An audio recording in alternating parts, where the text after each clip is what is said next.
अल्हम्दुलिल्लाहि रब्बिल आलमीन वस्सलातु वस्सलामु अला सय्यिदिल मुरसलीन नबीना मुहम्मद व अला आलिहि व सहबिहि अजमाइन व मन तबिअहुम बिइहसानिन इला यौमिद्दीन अम्मा बाद फ़अऊज़ु बिल्लाहि मिनश शैतानिर रजीम तबारकल्लज़ी जअल फ़िस समाइ बुरूजन व जअल फ़ीहा सिराजन व क़मरन मुनीरा व हुवल्लज़ी जअलल लैला वन नहारा ख़िलफ़तन लिमन अरादा अन यज़्ज़क्कर औ अरादा शुकूरा वइबादुर रहमानिल्लज़ीना यमशूना अलल अर्ज़ि हौना व इज़ा खातबहुमुल जाहिलूना क़ालू सलामा। सम्मानित भातृमंडলী, আল্লাহ পাক রব্বুল আলমিনের যাবতীয় প্রশংসা যে আল্লাহ পাক রব্বুল আলমিন আসমান জমিন সৃষ্টি করেছেন এবং আসমান জমিনের মাঝে আসমানে জমিনে আল্লাহ পাকের এইসব সৃষ্টিতে যত মখলুকাত রয়েছে সমস্ত মখলুকাতকে আল্লাহ পাক সৃষ্টি করেছেন। আল্লাহ পাক রব্বুল আলমিন মানব জাতির জন্য সব কিছুকেই অনুগত করে দিয়েছেন।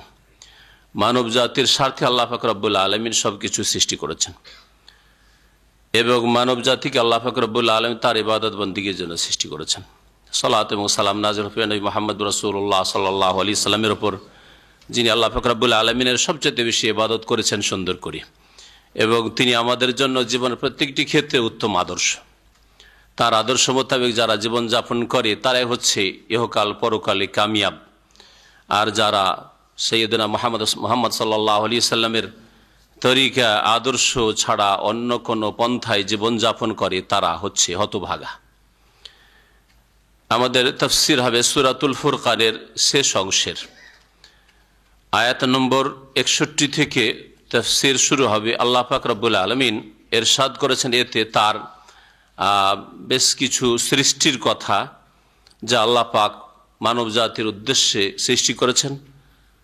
আসমানের কথা, আসমানে যেসব আল্লাহ পাক রব্বুল আলামিন গ্রহ নক্ষত্র রেখেছেন সেসবের কথা, সূর্য চন্দ্রের কথা, আর তারপরে দিন রাতের কথা, এসব কথা আল্লাহ পাক রব্বুল আলামিন বর্ণনা করার পরে যেগুলি আল্লাহ পাকের রুবুবিয়ত, আল্লাহ পাকের প্রভুত্ব, আল্লাহ পাকের একমাত্র কাজ, আল্লাহ পাকের এসব কাজে কোনো শরিক নেই। আর তারপরে আল্লাহ পাকের নেক বান্দা, যাদেরকে আল্লাহ পাক রহমানের বান্দা, পরম করুণাময় দয়াময়ের বান্দা বলে আখ্যায়িত করেছেন, তাদের 12টির মতো গুণ উল্লেখ করেছেন। আজকের তাফসীর হবে এই বিষয়গুলি নিয়ে। মহান আল্লাহ ইরশাদ করেছেন, তাবারাকাল্লাযী জাআলা ফিস সামাই বুরুজা, বরকতময় সেই সত্তা, প্রাচুর্যময় সেই সত্তা, কল্যাণময় সেই জাত, সেই সত্তা, আল্লাযী জাআলা ফিস সামাই বুরুজা, যিনি আকাশে সৃষ্টি করেছেন। আকাশে আল্লাহ পাক রব্বুল আলামিন সৃষ্টি করে রেখেছেন। জাআলা মানে খালাকা, এটা হচ্ছে শাব্দিক অর্থ। আল্লাহ করেছেন, জাআলা শাব্দিক অর্থ করেছেন মানে সৃষ্টি করেছেন। যেমন ফাআলা মানে করেছেন, জাআলা মানেও করেছেন, আমেলা মানেও কর্ম করা, কাজ করা। তো আল্লাহ পাক রব্বুল আলামিন আকাশে বলছেন যে সৃষ্টি করেছেন, স্থাপিত করেছেন বুরুজান। বুরুজ, বুর্জের বহুবচন। বুরুজান মানে কি? বুর্জের শাব্দিক অর্থ হচ্ছে প্রকাশ্য জিনিস, এমন জিনিস যা প্রকাশ পায়। যা দিয়েও বারাজা এবরুজ মানে প্রকাশ পাওয়া হয়, আর জিম দিয়ে বারা জিম দিয়েও মানে প্রকাশ পাওয়া হয়। এই জন্য আজকালকার নতুন আরবিতে বুরুজ বা বুর্জ, ওর এক বচন হচ্ছে বুর্জ আর জমা হচ্ছে বুরুজ। বুর্জ বলা হচ্ছে টাওয়ারকে। যে কোনো শহরে যেগুলি বড় বড় বিল্ডিং, সবচেয়ে উঁচা বিল্ডিং টাওয়ার, সেটা দূর থেকে প্রকাশ পায়, দেখা যায়। এই জন্য টাওয়ারকে আরবি ভাষায় আজকাল বুর্জ বলা হচ্ছে। আল্লাহ পাক রব্বুল আকাশের বুরুজের কথা উল্লেখ করেছেন। আকাশের বুরুজ কি, এই বিষয়ে সালাফে সালেহিন, সাহাবায়ে কেরাম, তাবেঈন, তাদের তাফসীর হচ্ছে যে আকাশের বুরুজ গ্রহ নক্ষত্ররাজি। আর এই তাফসীরটাই সূক্ষ্ম, কারণ যেই জামানায় কোরআনে কারীম নাযিল হয়েছে সাহাবায়ে কেরাম, তাবেঈনরা এইভাবেই বুঝেছেন। তাহলে তাফসীর এই হবে যে বরকতময় সেই সত্তা যিনি আল্লাহ পাক সৃষ্টি করেছেন বা স্থাপিত করেছেন ফিস সামায়, আকাশে গ্রহ নক্ষত্র রাজি। গ্রহ এবং অসংখ্য নক্ষত্র আল্লাহ পাক রব্বুল আলামিন সৃষ্টি করে রেখেছেন, তৈরি করে রেখেছেন। আর জ্যোতির্বিদ যারা, তাদের কাছে বুরুজ মানে হচ্ছে রাশি, রাশিচক্র। আকাশে রাশি রয়েছে, 12টি রাশির কথা তারা উল্লেখ করেছে। এই তাফসির পরবর্তীকালে অনেকেই করেছে, কিন্তু যেই জামানায় কোরআনে কারীম অবতীর্ণ হয়েছে, যাদের সামনে কোরআনে কারীম নাযিল হয়েছে, তারা এসব রাশির কথা বুঝেননি। সুতরাং রাশি দিয়ে তাফসির যদিও অনেকে পরবর্তীকালে করেছে, কিন্তু সেই তাফসির আমরা করছি না, শুধু অবগতির জন্য বলছি। আল্লাহ পাক তারপরে ইরশাদ করেছে ওয়াজআলা ফিহা সিরাজা, এবং আল্লাহ পাক রব্বুল আলামিন তৈরি করেছেন এই আকাশেই সিরাজান, প্রদীপ। সিরাজ মানে হচ্ছে শাব্দিক প্রদীপ। প্রদীপ কি? প্রদীপের তাফসির কি এখানে? সূর্য। প্রদীপে কি থাকে? আলো দেয় এবং তাতে তাপও থাকে। হ্যাঁ, প্রদীপে যে প্রদীপ জ্বলে, এতে কি থাকে? আলো দিয়ে থাকে আর তাতে তাপও থাকে। এই জন্য আল্লাহ পাক রব্বুল আলামিন সূর্যকে সিরাজ বলেছেন। অন্য আয়াতে আল্লাহ পাক সিরাজা ওয়াহাজা, জ্বলন্ত। আল্লাহ পাক রব্বুল জ্বলন্ত, সিরাজ প্রদীপ বলেছেন সূর্যকে। এখানে শুধু সিরাজ বলেছেন। তাহলে সিরাজ মানে হচ্ছে, সিরাজের তাফসির হচ্ছে সূর্য আল্লাহ পাক সৃষ্টি করেছেন, তৈরি করেছেন এই আকাশে। ওয়া কামারাম মুনীরা, আর জ্যোতির্ময়, জ্যোতিদানকারী, মুনির জ্যোতিদানকারী, কামারা মুনীরা, চন্দ্র আল্লাহ পাক রব্বুল আলামিন সৃষ্টি করেছেন। কামারের ক্ষেত্রে আল্লাহ পাক মুনির বললেন। এখানে মুনির মানে যে জ্যোতি দিয়ে থাকে, আলো দিয়ে থাকে। আর কোরআনে কারীমের সূরা ইউনূসের একটি আয়াত, আয়াত নম্বর 5-এ আল্লাহ পাক ইরশাদ করেছেন, সেখানে বলেছেন হুয়াল্লাযী জাআলাশ শামসা দিয়াআ ওয়াল কামারা নূরা।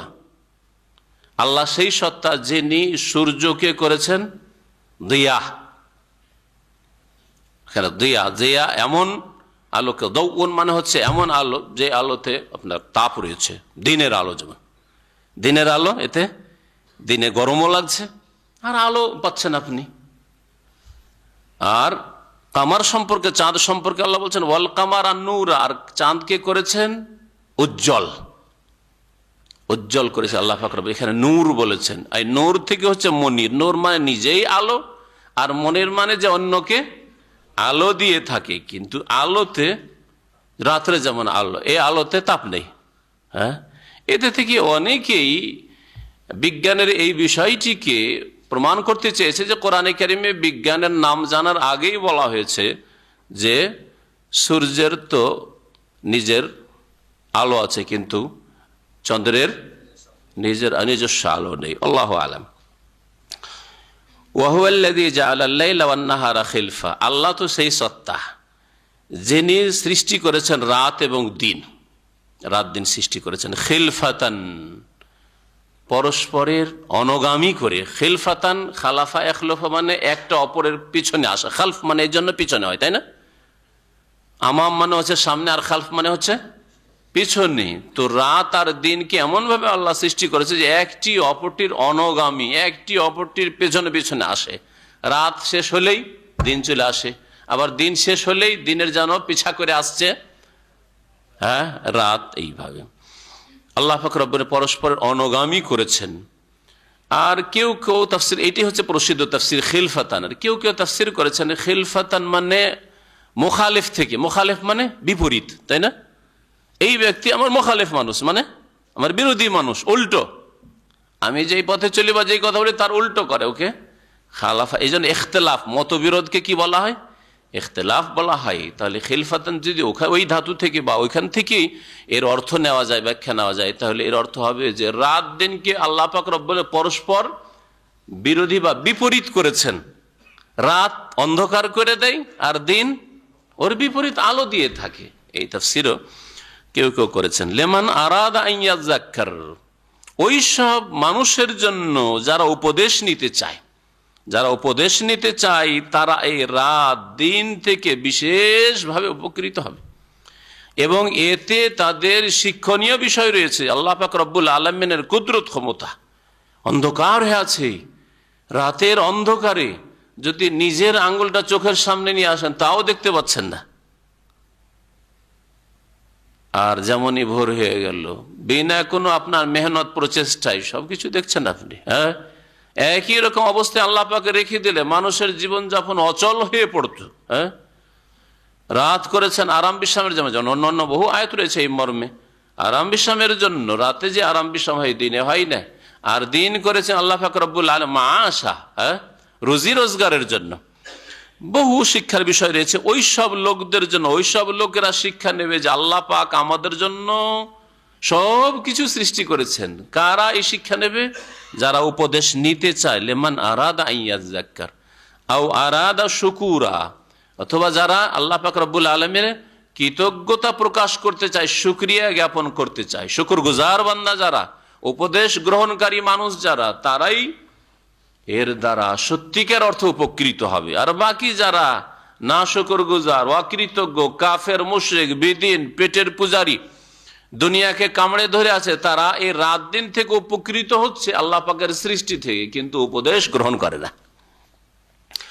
এইরকমই রাত দিনকে, এই যে রাত দিনকে আল্লাহ পাক সৃষ্টি করেছেন, এটা উপদেশ গ্রহণকারীরা আর শুকরগুজার বান্দারা আল্লাহ পাকের আনুগত্যের কাজে, নেকির কাজে, স্থায়ী জগৎকে সুন্দর করার জন্য তারা ভালো কাজ করে থাকে।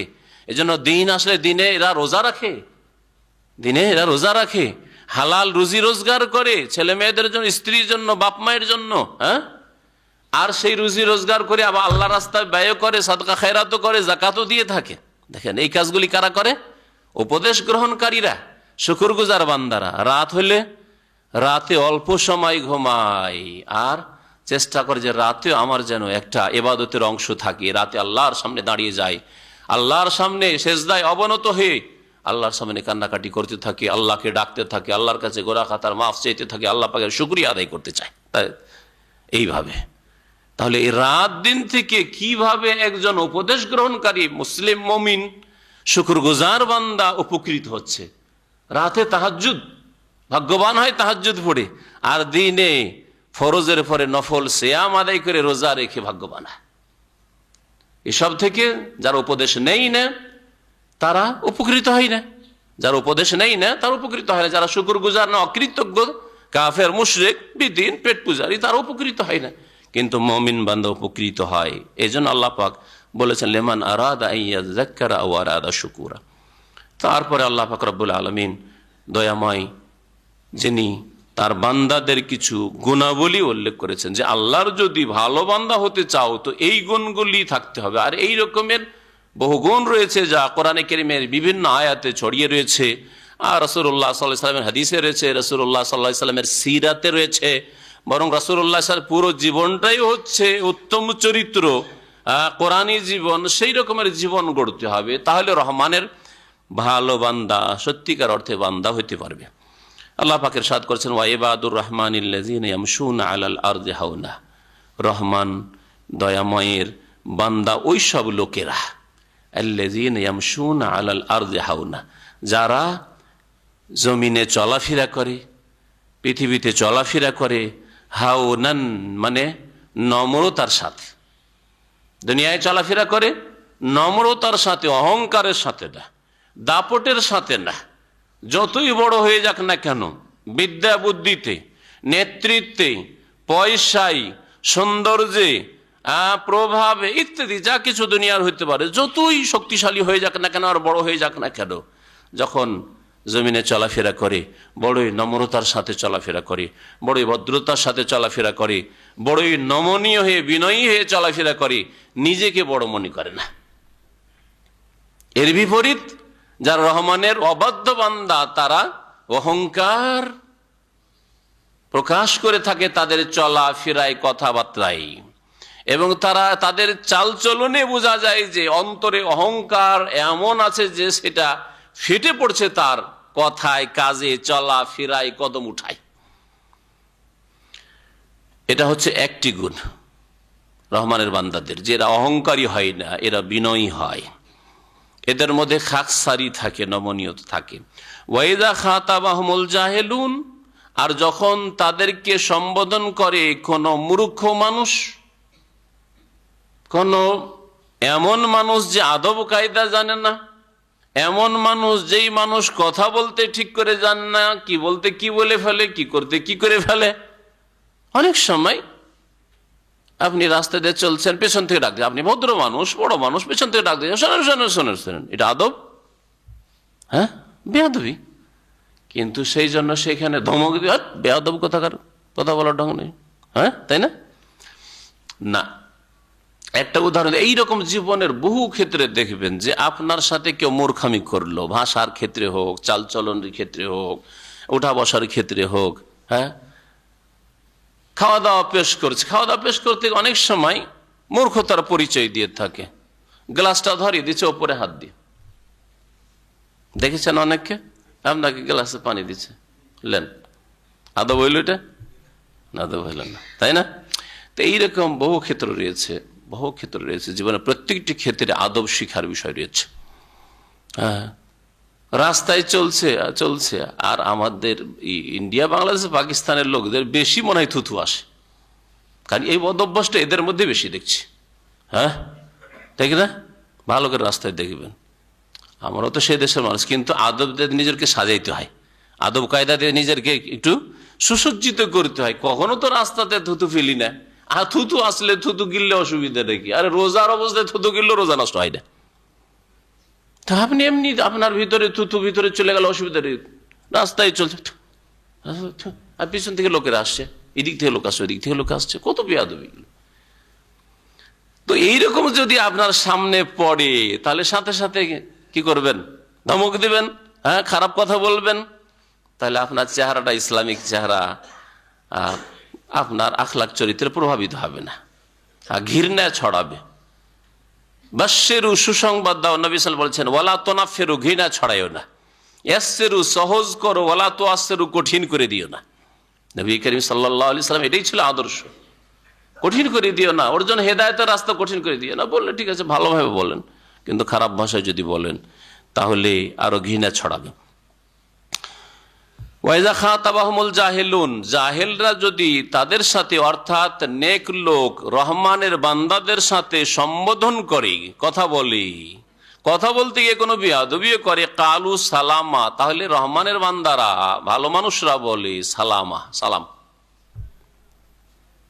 শান্তি, শান্তি চাই, সালামান নরিদ সালামান, শান্তি চাই, তোমার জন্য শান্তি চাই, আমার জন্য শান্তি চাই। হ্যাঁ, তোমার জন্য চাই কোনো অনিষ্ট না হোক, আমারও কোনো অনিষ্ট না হোক, সালামান। এই সালাম মানে কি? কোন জায়গায় একটু বেয়াদবি করতে দেখুন, সালাম আলাইকুম বলবেন নাকি? না, এইটা শেখানো হয়নি। সালাম সাক্ষাতের সময়, সালাম সাক্ষাতের সময়, সালাম বিদায়ের সময় সালাম বলতে পারেন। কিন্তু কেউ একটু বেয়াদবি করলে বলে সালাম আলাইকুম ভাই, এরকম বলবেন না? না, এটা কোরআনে শেখানি, এটা শেখা হয়েছে সালাম। কোন সালাম এটা? কেটে পড়ার সালাম, এটা হচ্ছে পরিত্যাগ করার সালাম। এটা ওখান থেকে তর্কে না জড়িয়ে, ঝগড়ায় লিপ্ত না হয়ে সালাম। এরকম আজকাল গাড়ি চালকরা যা করে, হ্যাঁ, আর বেয়াদব গাড়ি চালকরা বিশেষ করে যা করে, যদি একটু ভুল হয়ে যায় আপনার, আর আপনার চেহারা যদি ভালো হয়, মানে দাড়িওয়ালা লোক হন অথবা টুপি মাথায় আছে, হ্যাঁ, এইরকম যদি হন, তাহলে সুবহানাল্লাহ আরো বেশি গরম হয়ে যায়, শয়তান আরো গরম করে দেয়, যে ভালো মানুষটাকে একেবারে দে, যা ইচ্ছা তা বলে না, মোতাওয়া, সুবহানাল্লাহ। অথচ ওর চেয়ে বড় বড় অপরাধ করছে, হ্যাঁ, যাদেরকে বলা হচ্ছে মোতাওয়া নয়, গায়ের মোতাওয়া, হ্যাঁ, তাই না? হ্যাঁ, বড় বড় হিংস্র পশু খেয়ে যাচ্ছে, হারিয়ে তো বেচারা ছোটখাটো কিছু খেয়েছে, মানে ছোটখাটো ভুল করছে। তো এইরকম অনেক সময় গ্লাস খুলে দিল থুথু, ওয়াইজা খাতাবাহুমুল জাহিল, জাহিল আপনাকে থুথু দিয়ে দিল, হ্যাঁ, গাল দিয়ে দিল, চোখ গরম করলো, আপনিও গাড়ি থেকে লাফ দিয়ে নেমে গেলেন। শেষে কি না হইতে পারে? সবকিছু হইতে পারে, হ্যাঁ, সবকিছু হইতে পারে। কিন্তু যদি কেটে পড়ার সালাম দেন, যে আমি কেটে পড়ি, কেমন করে এর থেকে কেটে পড়বো, তাড়াতাড়ি এখান থেকে উদাও হয়ে যায়। ওয়াইযা খাতাবাহুমুল জাহিলুনা ক্বালু সালাম, জাহিল মূর্খ লোক যদি তাদেরকে সম্বোধন করে, ভালো মানুষদেরকে, তাহলে তাদের সাথে বিতর্কে না জড়িয়ে, ঝগড়া বিবাদে না জড়িয়ে, তর্কে না জড়িয়ে কি করবে? সালাম বলে কেটে পড়বে। ওয়াল্লাযীনা ইয়াবিতুনা লিরাব্বিহিম সুজ্জাদান ওয়া কিয়ামা, আর রহমানের বান্দা ওই সব লোকেরা যারা রাত কাটায়, ইয়াবিতুনা রাত অতিবাহিত করে, বাতে ইয়াবিতু মানে রাত কাটানো, লিরাব্বিহিম তাদের রবের উদ্দেশ্যে, তাদের রবের সন্তুষ্টির জন্য, সুজ্জাদান ওয়া কিয়ামা রাত অতিবাহিত করে কিসে? সিজদায় অবনত হয়ে, সিজদায় লুটিয়ে পড়ে, ওয়া কিয়ামা আর দণ্ডায়মান অবস্থায় দীর্ঘক্ষণ দাঁড়িয়ে কোরআন তেলাওয়াত করে সূরা ফাতিহার পরে, দীর্ঘক্ষণ ধরে রুকু করে, আর সেজদায় দীর্ঘ লম্বা সেজদা করে, সেজদায় পড়ে আল্লাহকে ডাকতে থাকে। এরা হচ্ছে রহমানের বান্দা। তাহলে রহমানের বান্দা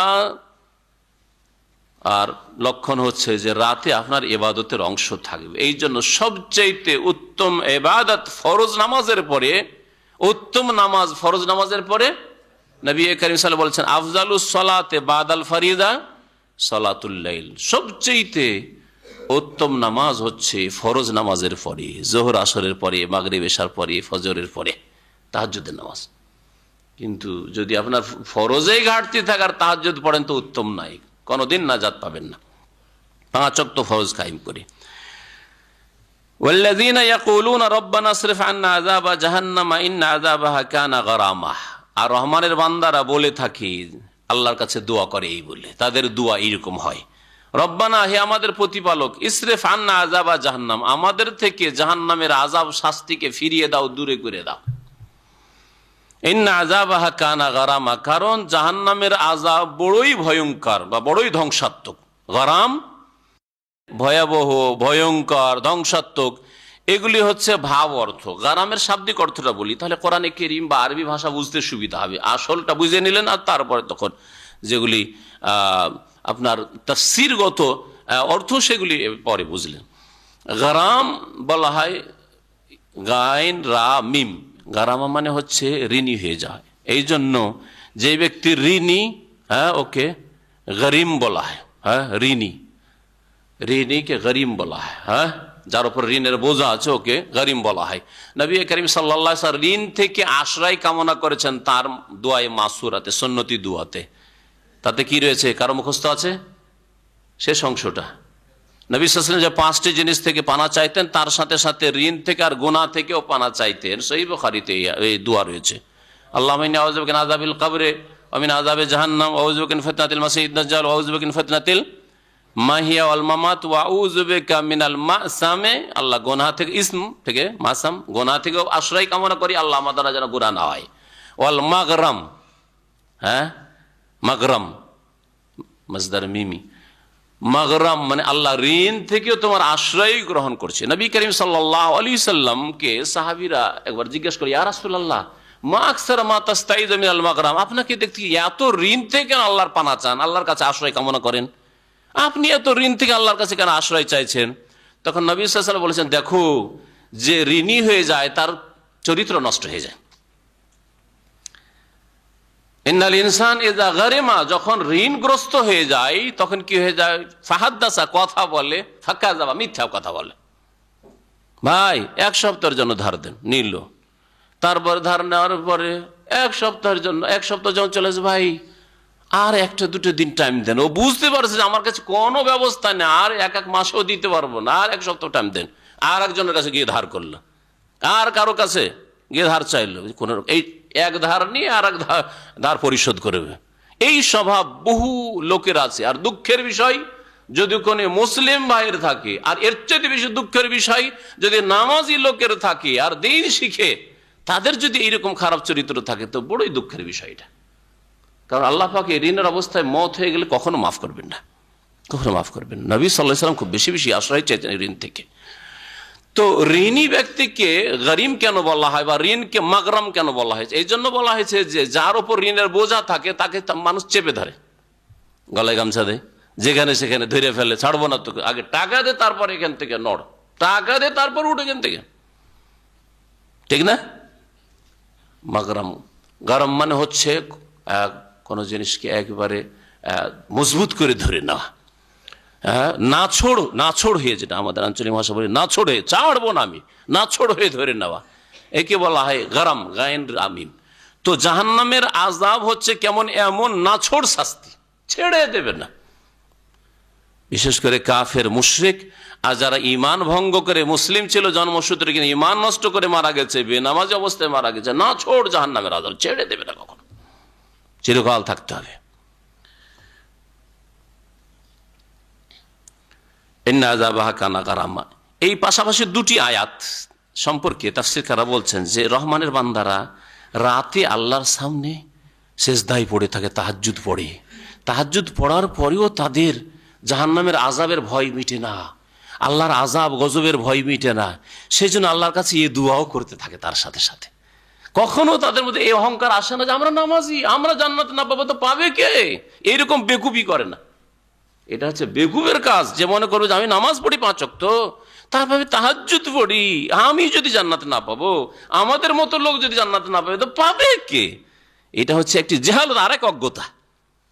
নবী সাল্লাল্লাহু আলাইহি ওয়াসাল্লামের সাহাবায়ে কেরামরা তাদের সঙ্গে সূরা মুমিনুন তাফসীর আর একটি সূরার পরে আসবে, তাতে আল্লাহ পাক ইরশাদ করেছেন ওয়াল্লাযিনা ইউতুনা মা আতাউ, আর মুমিন বান্দা নেক লোক ওই সব লোকেরা যারা দান খয়রাতও করে, এমন নয় যে কৃপণ বখিল, দান খয়রাতও করে, যাকাতও দেয়, বাপ মাকেও দেখে, ছেলে মেয়ে মানুষ করে, আর ভাই বোনদের মানুষ করে। ইউতুনা মা আতাউ, যা দেওয়ার তা দেয়। ওয়া কুলুবুহুম ওয়াজিলা, তারপর অন্তর ভয়ে প্রকম্পিত, অন্তর থরথর করে আল্লাহর ভয়ে কাঁপে, যে আন্নাহুম ইলা রাব্বিহিম রাজিউন, আল্লাহর সামনে ফিরে যেতে হবে। আর আল্লাহ আমাদের আমল কবুল করলেন কি করলেন না। মা আয়েশা রাদিয়াল্লাহু তাআলা আনহা নবী মা আয়েশা রাদিয়াল্লাহু তাআলা এইভাবেই তাফসীর করছে আয়াতের, যে দান করার পরেও, খরচ করার পরেও, দিনের কাজ করার পরেও ভয়ে ভীত যে আল্লাহর আযাব থেকে বাঁচতে পারবো কি পারবো না। এটা হচ্ছে মুমিনের চরিত্র। কখনো আপনার মধ্যে সামান্য যেন এই মানে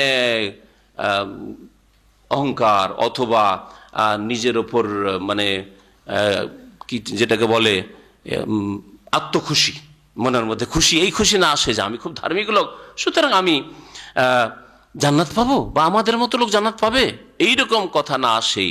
এই কথাই শেখানো হয়েছে। সেজদায় পড়েও থাকে রাত্রে তাহাজ্জুদে, ফরজ আদায় করার পরেও, আর তারপরেও ভয় করে, আর আল্লাহর কাছে দোয়া করে রব্বানা আসরিফ আন্না আযাবা জাহান্নাম ইন্না আযাবাহা কানা গারামা।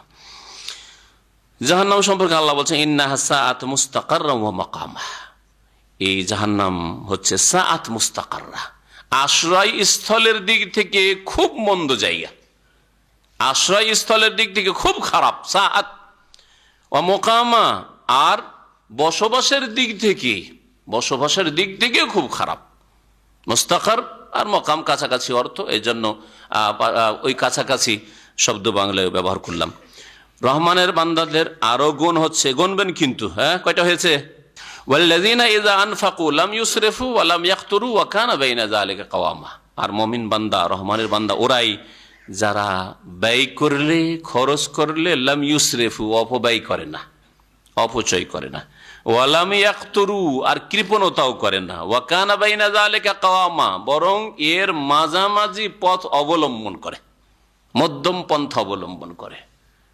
খরচ প্রত্যেকেই করে, খরচ প্রত্যেকেই করে, কিন্তু খরচ করনেওয়ালাদের প্রকরণ রয়েছে। একদল গুনার কাজে বেশি খরচ করে, আর একদল নেকির কাজে বেশি খরচ করে, ঠিক না? আর একদল আছে শুধু নিজের প্রয়োজনে খরচ করে, নিজের স্ত্রী ছেলে মেয়ের আর নিজের ওপর খরচ করে, অপরেরও খরচ করতে চায় না। বহু রকমের লোক আছে, কিন্তু খরচ সবাই করে, টাকা সবাই ইনকাম করে, খরচ সবাই করে। মুমিন বান্দা কেমন খরচ করে, কেমন ব্যয় করে? যখন ব্যয় করে, ব্যয় করাই অপচয় অপব্যয় করে না। অপচয় অপব্যয় দুই রকমের। এক হচ্ছে যে প্রয়োজনের বেশি খরচ করা, আপনার যোগ্যতার বেশি বা প্রয়োজনের বেশি খরচ করা। আপনার স্ত্রী ছেলে মেয়ে নিয়ে 5টা রুম লাগবে, তাদের বাড়িতে 10টা রুম বানিয়ে রেখেছে। যদি 1-2 হয়, বলবেন যে একটা আমার গেস্টের জন্য, পুরুষ গেস্ট, একটা মহিলা গেস্ট, যাতে এমন না হয় যে যেদিন মহিলা অতিথি চলে আসলো সেই দিন ছেলে মেয়েদেরকে নিয়ে একসাথে থাকতে হচ্ছে, এরকম কষ্ট না হয়। সেই জন্য এতটুকু যুক্তিসঙ্গত, তাই না? যে এটা মহিলা গেস্টের জন্য, এটা পুরুষ গেস্টের জন্য, আর বাকি আমার 5টা লাগে, তাহলে 7টা হইতে পারে, কিন্তু 10টা রুম বানিয়ে রেখেছে। একটা বাড়ি যথেষ্ট, আপনার 5টা 7টা বাড়ি, বিভিন্ন শহরে বাড়ি আর বাড়ি বানিয়ে রেখেছেন। তাই এগুলিও অপচয়ের অন্তর্ভুক্ত। ওই টাকাগুলি দিয়ে আপনি অনেক নেকির কাজ করতে পারতেন, যাতে আল্লাহ আপনার উপর সন্তুষ্ট হতেন, আর আখেরাতে সম্বল বাড়তো, পাথেও বাড়তো আপনার। এইরকমই লেবাস পোশাকের ক্ষেত্রে, এই একটা উদাহরণস্বরূপ, এই একটা লেবাস, এটা 20 টাকা থেকে শুরু করে বা 10-12 টাকা থেকে শুরু করে, একবার 10-12 টাকা থেকে শুরু করে 200-400-500 রিয়ালের আছে। এখন এটা 500 রিয়াল কেন পড়বো? এটা 30-40 টাকাটা যথেষ্ট নয়? এটা হচ্ছে মধ্যম পথ অবলম্বন করা। হ্যাঁ, যে কোনো ক্ষেত্রে একটা চশমার দোকানে চশমা 150-200 রিয়াল থেকে শুরু করে কয়েক হাজার রিয়াল পর্যন্ত আছে। হ্যাঁ, ঘড়ি ওই রকমই, তাহলে 5000 রিয়াল, 7000, 10,000 রিয়ালের ঘড়ি যুক্তি আছে? অপচয়, অপব্যয়। তাহলে হালাল জিনিসই করলেন আপনি, হারাম করলেন না। ফিল্ম দেখলেন না, ফিল্মে খরচ করলেন না। ডিশে খরচ করে হারাম দেখলেন না। আপনি গান বাজনা শুনলেন না। সিনেমা দেখার জন্য খরচ করলেন না। মদ খাওয়ার জন্য খরচ করলেন না। হ্যাঁ, হারাম ভোগ বিলাস জেনা আর মদের জন্য খরচ করলেন না। হালাল বৈধ কাজেই খরচ করলেন, কিন্তু পরিমাণটা অনেক বেশি। তাহলে এটা হচ্ছে শয়তানের কাজ, শয়তানের ভাই। কারা? অপচয়কারীরা। ইন্নাল মুবাজ্জিরিনা কানু ইখওয়ানা শায়াতিন, আল্লাহ পাক সূরা বনী ইসরাঈলে বলেছেন, না করবেন না। এটা হচ্ছে একটা হচ্ছে অপব্যয়। আর আরেক অপব্যয় হচ্ছে যে হারামের কাজে যত সামান্যই খরচ করলেন, অল্প কিছু খরচ করলেন, কিন্তু হারামের কাজে। একটা সিগারেটের দাম, হ্যাঁ না জানাই ভালো। আলহামদুলিল্লাহ জানি না, আলহামদুলিল্লাহ জানি না, ও কাছেও যাই না। জি, আর যারা ওর কাছে যাচ্ছেন তওবা করেন, হারাম, নিঃসন্দেহে হারাম।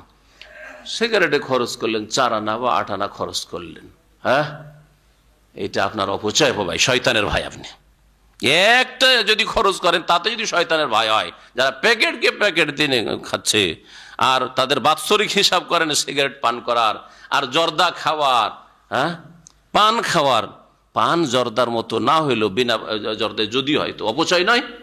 পান খেয়ে লাভটা কি? শুধু মুখটা লাল করা হচ্ছে। হ্যাঁ, মুখটা লাল করা হচ্ছে, দেখতে ভালো লাগছে, তাই না? মহিলারা মুখ লাল করে, ঠোঁট লাল করে লিপস্টিক দিয়ে, আর এরা পান খেয়ে লাল করে পুরুষরা। লাভটা কি? কোনো লাভ নেই। এতে আপনার শরীর স্বাস্থ্যের ক্ষতিও রয়েছে। সুতরাং পানও আপত্তিকর, মনে রাখবেন শরীয়তে। অপচয়কারী শয়তানের ভাই। অপচয় কেন করবেন? পানের গোটা বাৎসরিক, আপনার মা, আমাদের দেশে বুড়া বুড়িগুলো বেশি পান খায়, আপনার মায়ের বাৎসরিক পানের বাজেটটা হিসাব করে দেখেন, দেখবেন ওতে একটা মোটা অঙ্ক বেরিয়ে আসবে। যদিও আপেল খেলে, অরেঞ্জ খেলে, ভালো কিছু খেলে, আপনার ড্রাই ফ্রুট খেলে অনেক ফায়দা হইত, তাই না? এইভাবে বুঝাবেন যারা এইসব হারামি অথবা অপচয় লেগে রয়েছে। তো হারাম কাজে যদি একটা পয়সাও খরচ করেন তবু সেটা অপচয় করা, অপব্যয় করা, শয়তানের ভাই হয়ে গেলেন। আর হালাল কাজে আপনি বেশি বেশি খরচ করেন, কিন্তু এত বেশি যাতে না হয় যে আপনার ছেলে মেয়ে অনাহারে থাকছে, আপনার বিবির হক আদায় করতে পারছেন না, হ্যাঁ, এইরকম মোটেই করবেন না। আল্লাহ পাক মধ্যম পন্থা অবলম্বন করতে বলেছে। মধ্যম পন্থা হচ্ছে আপনার ফরজ খরচগুলি আদায় করে দিয়ে বেশি বেশি আপনি তখন নফল, অতিরিক্ত, মুস্তাহাব, সুন্নতি কাজে, দিনের খেদমতে আল্লাহ পাকের নিয়ামতকে ব্যয় করেন, কিন্তু আপনার ফরজটা আদায় করার শক্তি সামর্থ্য হচ্ছে না। ফরজটা কোনো রকম আদায় করে তারপরে তখন আপনি অন্য কাজে যাবেন। আল্লাহ পাক রব্বুল আলামিন ইরশাদ করেন, ওয়াল্লাযীনা লা ইয়াদউনা মা আল্লাহি ইলাহান আখার ওয়া লা ইয়াকতুলুনা আন-নাফসাল্লাতী হারামাল্লাহু ইল্লা বিল হক ওয়া লা ইয়াজনুন ওয়া মান ইয়াফআল যালিকা ইয়ালকা আসামা। আল্লাহ পাক এই আয়াতে দয়াময় আল্লাহ পাকের বান্দাদের 3টি গুণ উল্লেখ করেছেন। প্রথম গুণ হচ্ছে তারা তাওহীদি মানুষ, আল্লাহর একত্ব অন্তরে বিশ্বাস করে, আল্লাহর একত্বের ঘোষণা করে কালেমায়ে শাহাদাতের মাধ্যমে, বরং সব সময় এই ঘোষণা করে ওয়াকালা ইন্নানী মিনাল মুসলিম, আমি মুসলিম, এ কথা ঘোষণা করে। এতে কোনো তার হীনমন্যতা নেই যে আমি পশ্চিমা দেশে আছি, আমি কাফের দেশে আছি, যেখানে হাজারে একটা মুসলিম হয়তো পাওয়া যায় না, এখানে মুসলিম পরিচয় দিব, এমন ভাবে চলবো ফিরবো যাতে বুঝতেই না পারে। তাহলে শুধু মন্ত্রের মতো লুকিয়ে লুকিয়ে কালেমা পড়লে হবে না। আল্লাহ বলেছেন যে বলো আমি মুসলিম, ওয়াকালা ইন্নানী মিনাল মুসলিমিন। তাহলে অন্তরে আপনার তাওহীদ, আল্লাহর একত্ব আছে, আর মুখেও ঘোষণা আছে আলহামদুলিল্লাহ আমি মুসলিম, এটা প্রকাশ পাওয়ার কথা দিয়ে আলহামদুলিল্লাহ ভালো আছি, ইনশাআল্লাহ যাব, হ্যাঁ, এইসব কথাই, দেখা সাক্ষাৎ, মুসলিমের সাথে সালাম ইত্যাদি, এইসব দিয়ে আপনার কথা, কাজ, চাল চলন, রূপ, চেহারা সবকিছু থেকে যাতে করে আপনার ইসলাম, ইমান, তাওহীদ প্রকাশ পায়।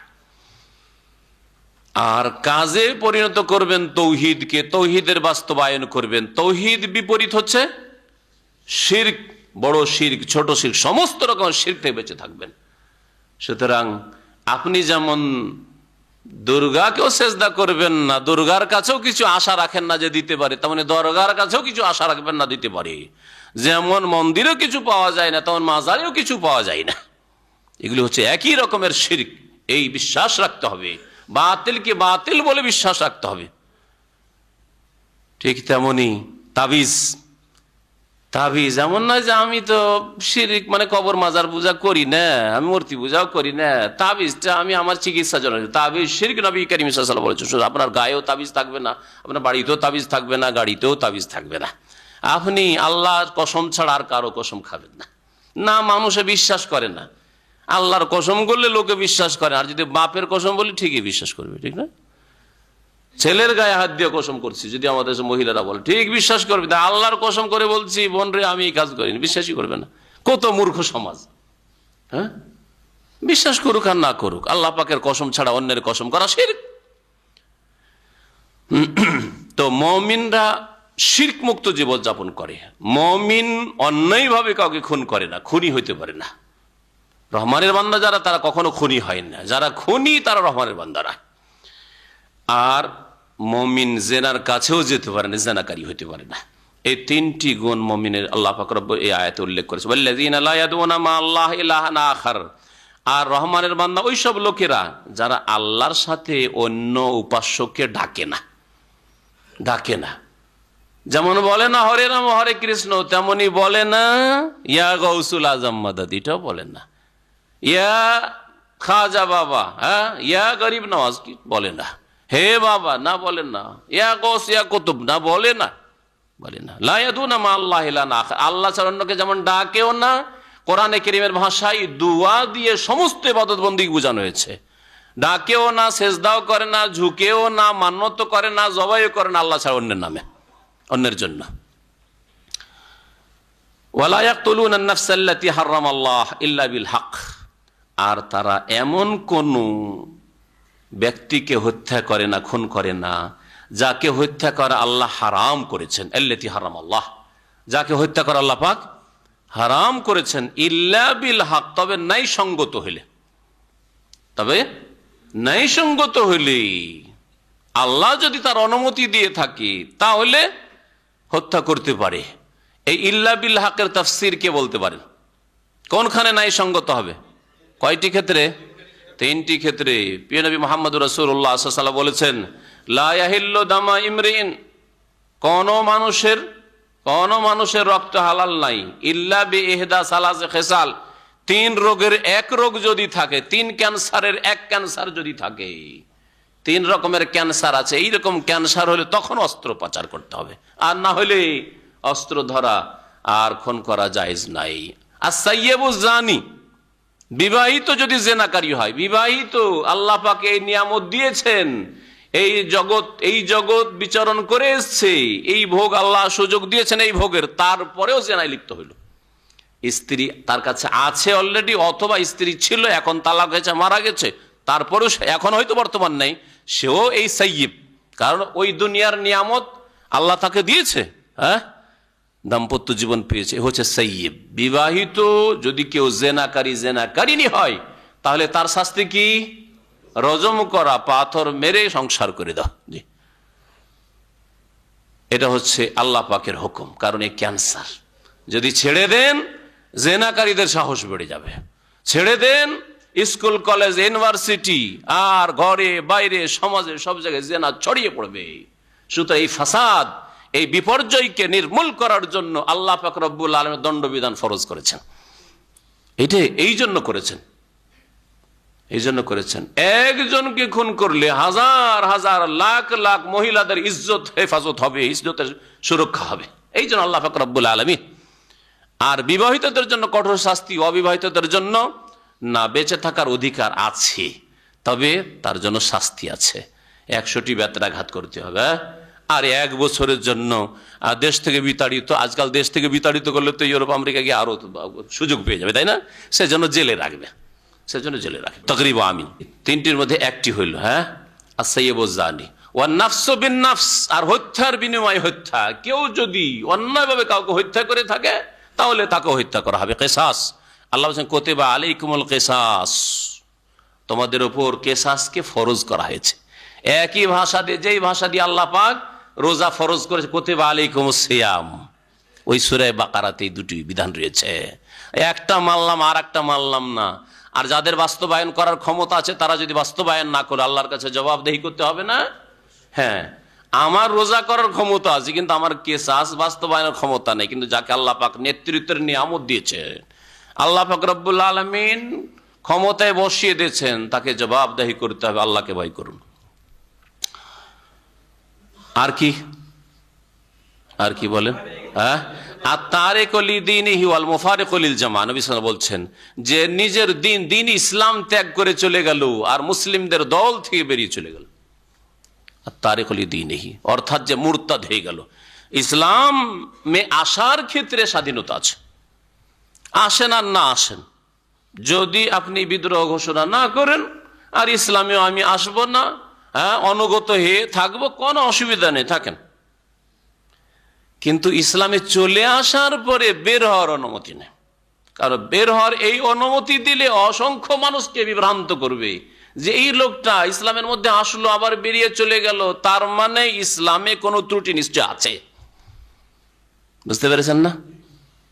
একটা উদাহরণ দিই। কেউ ইসলামী সেন্টারে আসে না দূরে আছে, আল্লাহ পাক হেদায়েত করুক এবং শিখার তৌফিক দিন, ঠিক না? ও এক ভুল করছে, ঠিক না? আর এক লোক ইসলামী সেন্টারে আসলো, কিছু শিখলো, আর তারপরে আর আসে না। কোনটা বেশি অপরাধী? কার ভুলটা বড়, কার অনটাইনটা বড়? যে এসে চলে গেল, আসলো, কিছুদিন শিখলো, তারপরে চলে গেল, আর পাশ দিয়ে যায়, দেখা সাক্ষাৎ কারণে আসেও না, দিন শিখতে আসে না, অথচ তার ছুটি আছে, অবসর আছে, শিখার সুযোগ আছে। কারণ লোকে ধোঁকা খেয়ে যাবে যে এই লোকটা আসতো, আসে না, তার মানে ইসলামী সেন্টারে কোনো গলদ আছে নাকি? বুঝছেন না? হ্যাঁ, এরা বেশি অপরাধী। তো যেই লোকটি ইসলামের মধ্যে আসলো, আসার পরে বেরিয়ে গেল, অথবা জন্মসূত্রে ইসলাম পেয়েছে তারপরে বেরিয়ে গেল, বলছে আমি নাস্তিক আজকে তো মুসলিম না, হ্যাঁ, যদি ঘোষণা করে আজকে থেকে আমি ইসলাম মানি না, ইসলামের বিধিবিধান মানি না, তাহলে সে মুরতাদ। এই দণ্ডবিধান আল্লাহ ফরজ করেছেন কার ওপর? হ্যাঁ, মুফতি সাহেবের ওপর, হ্যাঁ, মৌলানা সাহেবের ওপর, আল্লামা সাহেবের ওপর, না দায়ীর ওপর, না হাফেজ সাহেবের ওপর, কার ওপর না। হ্যাঁ, এইসব লোকের ওপর না। কার ওপর ফরজ করেছেন? আল্লাহ পাক যাকে দেশের ক্ষমতা দিয়েছেন, শাসন ক্ষমতা দিয়েছেন, যার হাতে আদালত রয়েছে, যার হাতে প্রশাসন রয়েছে, যার হাতে সেনাবাহিনী রয়েছে, সেই ব্যক্তি খুনিকে হত্যা করবে, তাহলে তাদের বিরুদ্ধে, সরকারের বিরুদ্ধে অ্যাকশন নিতে পারবে না। কিন্তু মুফতি সাহেব কেস আজ করিয়ে দিল গ্রামের, আর মুফতি সাহেব কেস, তারপরের দিন মুফতিকে মারলো, মুফতির স্ত্রী, ছেলে মেয়ে সবকে মেরে দিল। ওই খুনি যাকে কেস আসে হত্যা করা হলো, তার পরিবার, তার বংশের লোকেরা, তা বা গন্ডা লোকেরা করতে পারে না, সহজে করে দেবে। এতে ফিতনা ফাসাদ সৃষ্টি হবে। এই জন্য দণ্ডবিধান সাধারণ কোন মানুষের হাতে নেই যে আমি, আল্লাহ বলেছেন কোরআনে কেসাস ফরজ করা হয়েছে, মারো একে। হ্যাঁ, আল্লাহ বলেছেন চোরের হাত কাটো, চোরকে বাড়িতে ধরে নিয়েছি, হাতে নাতে ধরে নিয়েছি, আর এই চোরের হাত কেটে না, চলবে? চোরের হাত কাটাই যদি না চলে তাহলে কি করতে হবে? চোরকে ধরে সরকারকে দিয়ে দিতে হবে, প্রশাসনকে, থানাকে দিয়ে দিতে হবে, আর সরকার ইসলামী আইনের বাস্তবায়ন করবে, তাদের উপর তখন ফরজ হয়ে গেল। আর আমাদের দেশে করে কি, চোর যদি ধরা পড়ে যায় সারা রাত মারতে গণপিটুনি, মারতে সুবহানাল্লাহ। আমি এক দুটো দৃশ্য এরকম দেখেছি ছাত্র জীবনে, পড়াশোনা করতে মারতে দুটো চোরকে ধরেছিল একবার দেখেছি, আর একটা তো রাত্রে ফজরের আগে মরে শেষ, লাশ পড়ে আছে। সুবহানাল্লাহ, কি অবস্থায় যে লাশ পড়ে, গোটা শরীর মানে জখম হয়ে পড়ে আছে। হাত কাটার আপনার এখতিয়ার নেই, তো আপনার এই মেরে দেওয়ার এখতিয়ার কোথায়? আল্লাহ তো মারতে পারেন, যে চোরকে মেরে দেয় কথা বলেননি। চোরকে যদি সরকারও মারে তবু তো অপরাধ হবে। চোরের শুধু একটা হাত কাটা যাবে, আর একবার চুরি করবে ধরা পড়বে, আর এক হাত কাটা যাবে, পা কাটা যাবে। এইটা হচ্ছে শরীয়তি বিধান। কিন্তু তাকে দুনিয়ায় বাঁচতেই দিবেন না, এটা কোথায় বের? কত বড় জালেম ওই বাড়ির লোকেরা বা ওই গ্রামের লোকেরা, যার চোরকে মেরে শেষ করে দিল। আর একটা লোককে পানি চাইছে, চিৎকার করছে, সকালবেলা দেখতে চিৎকার করছে, একটু পানি দাও, পানি দিচ্ছে না। এক শয়তান বলছে যে এই পেশাব করে দেওয়ার মুখে, আউযুবিল্লাহ। এই হচ্ছে মুসলিম। মুসলিম কোথায় ইসলাম আছে, কোথায় ইসলামিক চরিত্র আছে, আর কোথায় ইসলামী আখলাক আছে? ইসলাম শিখতে হবে। ইসলাম এলমের নাম, আমলের নাম, বাস্তবায়নের নাম। ইসলাম শুধু জন্মসূত্রে ইসলাম পেলে মুসলিম হয় না।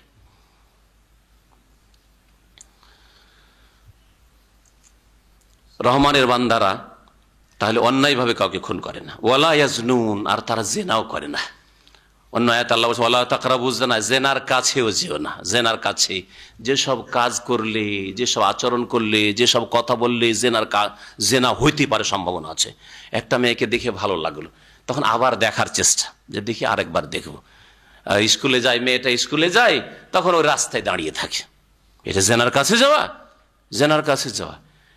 একটা মহিলার নম্বর পেলেন, দেখলেন দেখলাম মহিলা কথা বললো, আর অপরিচিত তখন কেটে দিল, আর তারপরে কল করা শুরু করলো। জেনার কাছে যাওয়া।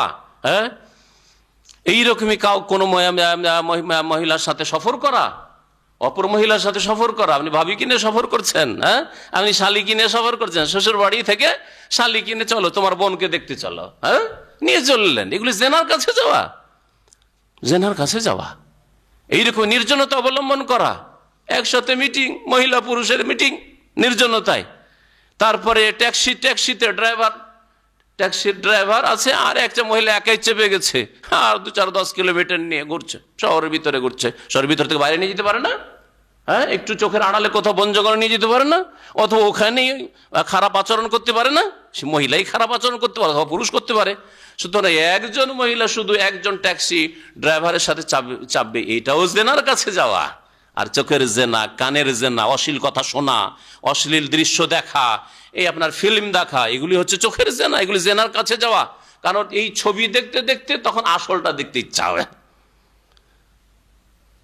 এইভাবে চরিত্র নষ্ট হবে। আল্লাহ এই জন্য জেনার কাছেও যেতে নিষেধ করেছেন। ওমাইয়া ফাল যালিকা, আর যারা এইসব কাজ করে, ইয়ালকা আসামা। ইয়ালকা আসামা, ইয়ালকা মানে মুলাকাত করবে, সাক্ষাৎ করবে, সম্মুখীন হবে। আসামা আল্লাহ পাকের শাস্তির সম্মুখীন হবে। আসামের ভাব অর্থ তাফসীর হচ্ছে আযাব, আল্লাহ পাকের শাস্তি। আর শাব্দিক অর্থ ইসমুনের বহু বচন জমা হচ্ছে আসাম। ইসম মানে গুনাহ, তাহলে গুনার বোঝার সম্মুখীন হবে। গুনার যখন সম্মুখীন হবে তখন যাবে কোথায়? জান্নাতে, জাহান্নামে যাবে। ইউযাফ লাহুল আযাবু ইয়াউমাল কিয়ামা, আর কিয়ামতের দিনে তার জন্য, মুশরিকের জন্য, শিরিককারীর জন্য, আর নাস্তিকের জন্য, কাফেরের জন্য, আর কার জন্য? খুনির জন্য, জেনাকারীর জন্য, এই ধরনের লোকদের জন্য কিয়ামতের দিনে শাস্তিকে দ্বিগুণ করা হবে। ইউযাফ লাহুল আযাবু ইয়াউমাল কিয়ামা, দ্বিগুণ শাস্তি দেওয়া হবে। ওয়া ইয়াখলুদু ফীহি মুহানা, এবং জাহান্নামে তারা অপদস্থ, লাঞ্ছিত হয়ে চিরকাল বসবাস করবে, চিরকাল বসবাস করবে। কাফের যদি হয়, মুশরিক যদি হয়, হ্যাঁ, নাস্তিক যদি হয়, মুনাফিক যদি অন্তরের মুনাফিক হয়, অন্তরের মুনাফিক, বিশ্বাস নেই আল্লাহ পরকালে, কিন্তু এমনি বান করে ইসলামের, মুসলিম হওয়ার, এইরকম যদি হয় তাহলে চিরকাল বসবাস করবে, বিনা কোনো দ্বিমতে, কোনো দ্বিমত নেই। খুনি যদি হয় তো চিরকাল বসবাস করবে? খুনি না, এক কথায় এইরকম ফতোয়া চলবে না। হ্যাঁ, এইরকম অনেকে আজকাল ফতোয়া, আল্লাহ বলেছে ইয়াখলুদ ফীহি মুহানা, আবার ব্যাখ্যা কিসের আছে? খুন করলেও চিরকাল জাহান্নামে, জেনা করলেও চিরকাল জাহান্নামে, দিল ফতোয়া। এত সস্তা ফতোয়া না, ফতোয়ার বিষয়টা জটিল। এই জন্য চিরকাল জাহান্নামে থাকবে খুনি যদি হালাল মনে করে, হারামকে হালাল মনে করে। আল্লাহর হারামকে যদি হালাল কেউ মনে করে নেই, কেউ যদি বলে মদ আবার হারাম কেন, মদ হালাল, তাহলে সে মুসলিম থাকলো না, কাফির হয়ে গেল। বুঝছেন না? কেউ যদি বলে যে নামাজ আবার ফরজ কেন, নামাজ না, তাহলে সে কাফের। হ্যাঁ, কোন হারাম জিনিসকে কেউ যদি হালাল মনে করে, বা ফরজকে কেউ যদি ফরজ নয়, তাহলে কাফের হয়ে যায়, কাফের হয়ে যায়, নাস্তিকের মতো, মুশরিকের মতো, হ্যাঁ, বিজাতির মতো, সে বা তার চেয়ে নিকৃষ্ট, মুরতাদ হয়ে যায় বরং, হ্যাঁ, ওর চেয়ে নিকৃষ্ট হবে। কারণ মুরতাদ জন্মসূত্রে যে কাফের, তার চাইতে বেশি নিকৃষ্ট, যে ইসলাম থেকে বেরিয়ে গেল ইসলামে আসার পরে বা ইসলামে থাকার পরে। তো চিরকাল থাকবে ওই খুনি যে কোনো মুসলিমকে, মুমিনকে, অথবা অমুসলিম যাকে খুন করা জায়েজ নাই, খুন করাকে হালাল মনে করলো। নবী করিম সাল্লাল্লাহু আলাইহি ওয়াসাল্লাম মুসলিমদের ক্ষেত্রে তো কোরআনের বহু আয়াত রয়েছে আর হাদিস রয়েছে, বহু হাদিস রয়েছে, কিন্তু এমনকি অমুসলিমদের ক্ষেত্রেও সহিহ বুখারীতে রিওয়ায়াত রয়েছে, মান কাতালা মুআহাদান, এমন কোন অমুসলিম কাফের যার সাথে আপনি চুক্তি রেখেছেন, আপনি মানে আপনার সরকার চুক্তি রেখেছে, আমরা পৃথিবীতে শান্তির সাথে বসবাস করব, আপনারা আমাদের খুন করবেন না, আমরা আপনাদেরকে খুন করব না, হ্যাঁ, আপনারা আমাদের বিরুদ্ধে, আমাদের দেশের বিরুদ্ধে, আমাদের জনগণের বিরুদ্ধে অস্ত্র ধরবেন না, আর আপনাদের বিরুদ্ধে অস্ত্র ধরবো না। এটা হচ্ছে আহাদ, চুক্তি, এটা আন্তর্জাতিক চুক্তি এখন হয়ে আছে, ঠিক না? এইরকম অবস্থায় যদি থাকে আর কেউ যদি এইরকম চুক্তিতে আবদ্ধ কোনো মানুষকে, অমুসলিমকে হত্যা করে দেয়, লাম ইয়ারাহ রায়াহাতাল জান্নাত, তাহলে সে জান্নাতের সুগন্ধিও পাবে না, জান্নাতের সুগন্ধিও পাবে না। হ্যাঁ, যখন দেখলেন যে না ওরাই চুক্তি ভঙ্গ করলো, ওরাই এসে আক্রমণ করে দিল, ওরাই এসে মুসলিমদেরকে মারছে, হ্যাঁ তখন অস্ত্র ধরবেন, তখন অস্ত্র ধরবেন। কিন্তু যতদিন তোমরা চুক্তি রেখেছো, ঠিক চুক্তির ওপর তোমরা অটল, আমরাও চুক্তির ওপর অটল। নবী করিম সাল্লাল্লাহু আলাইহি সাল্লাম মক্কা বিজয়ের আগে যে হুদায়বিয়ার সন্ধি হয়েছিল 6 হিজরিতে, হুদায়বিয়ার সন্ধির ওপর অটল ছিলেন। মক্কার মুশরিকেরাই তারা গাদ্দারি, বিশ্বাসঘাতকতা করেছিল, তাদের চুক্তি নষ্ট করেছে, তারপরে মক্কা বিজয় করতে গিয়েছিলেন, না হলে কখনো রাসূলুল্লাহ সাল্লাল্লাহু আলাইহি ওয়াসাল্লাম মক্কা বিজয়ের জন্য যেতেন না। 10 বছরের চুক্তি ছিল, 10 বছর পুরা করতেন। এটা অনেকেই হয়তো খেয়াল রাখেন না যে 6 হিজরিতে হুদায়বিয়ার সন্ধি হলো 10 বছরের জন্য, যে আমাদের মাঝে কোনো রকমের লড়াই হবে না, আর তারপরে 8 হিজরিতে মক্কা বিজয় নবী সাল্লাল্লাহু আলাইহি ওয়াসাল্লাম কিভাবে গেলেন? তাহলে চুক্তি ভঙ্গ করেছেন না? চুক্তি ভঙ্গ করেনি, ও কাফেররা চুক্তি ভঙ্গ করেছিল। সাহাবায়ে কেরাম মুমিনদের সাথে, রাসূলুল্লাহ সাল্লাল্লাহু আলাইহি ওয়াসাল্লামের সাথে মিত্র যে গোত্র ছিল সেই গোত্রকে খুন করেছিল, আর মিত্র গোত্রকে খুন করা মানে তাদেরকে খুন করা। জি, এইরকমই যদি কোনো মিত্র দেশ থাকে আর তাদের সাথে চুক্তি থাকে, তাহলে আমার দেশের উপরে যদি আক্রমণ না করে, মিত্র দেশের আক্রমণ করে, তো যেন আপনার উপর আক্রমণ করা হইল। তাহলে কি বললাম? খুন করলে চিরকাল জাহান্নামে থাকতে হবে। কোন অবস্থায়? যদি খুন করাকে হালাল মনে করে, জেনাকে হালাল মনে করে, যদি জেনা আবার কি যদি সম্মতি থাকে, তাহলে আজকাল যেমন আন্তর্জাতিক এটা একটা আইন, যদি সম্মতি থাকে, মেয়ে সাবালিকা 18 বছর বা 22 বছর হয়ে গেছে, সাবালিকা মেয়ে রাজি আছে, অসুবিধা নেই, ওকে নিয়ে পার্কে ঘুরছি, ব্যভিচার করছি, অসুবিধা নেই। হ্যাঁ, অপরাধ কোনটা? ধর্ষণ আবিষ্কার করেছে, মানে যেটা জবরদস্তি জেনা, ব্যভিচার, ওইটা শুধু অপরাধ হইল, আর বাকিটা অপরাধ থাকলো না। হ্যাঁ, এটা কুফুরি কথা, এটা হচ্ছে কুফুরি কথা। তাহলে জেনাকে 2 ভাগে ভাগ করলো, 1 ভাগকে হালাল মনে করলো। সম্মতি যদি থাকে, ছেলে মেয়ে, যুবক যুবতীর সম্মতি থাকে, তাহলে হালাল, বৈধ, তাহলে চিরকাল জাহান্নামে থাকবে। এইরকম মনে করে যে আমার ক্লাসে পড়াশোনা করতো বা ইউনিভার্সিটিতে ছিল, আর ও রাজি ছিল, আমি ব্যভিচার করেছি, এটা তো অপরাধ নয়, ও রাজি ছিল, তাহলে, বা আমার প্রতিবেশী রাজি ছিল, তাহলে সেই ব্যক্তি হালাল যদি মনে করে, তাহলে কাফের হয়ে যাবে, মুসলিম থাকবে না। জানো, হারামকে হালাল মনে করলো। যে কোনো গুনার ক্ষেত্রে যদি আল্লাহ পাক কোরআনে কারীম অথবা রাসূলুল্লাহ সাল্লাল্লাহু আলাইহি ওয়াসাল্লাম হাদিসে স্পষ্ট সেটা নিষিদ্ধ কাজ, আর সেটাকে যদি হালাল মনে করে নাই, ইস্তেহলাল, হালাল মনে করে না হারাম জিনিসকে, হচ্ছে কুফরি, তাহলে কুফরির পরিণাম চিরকাল জাহান্নাম।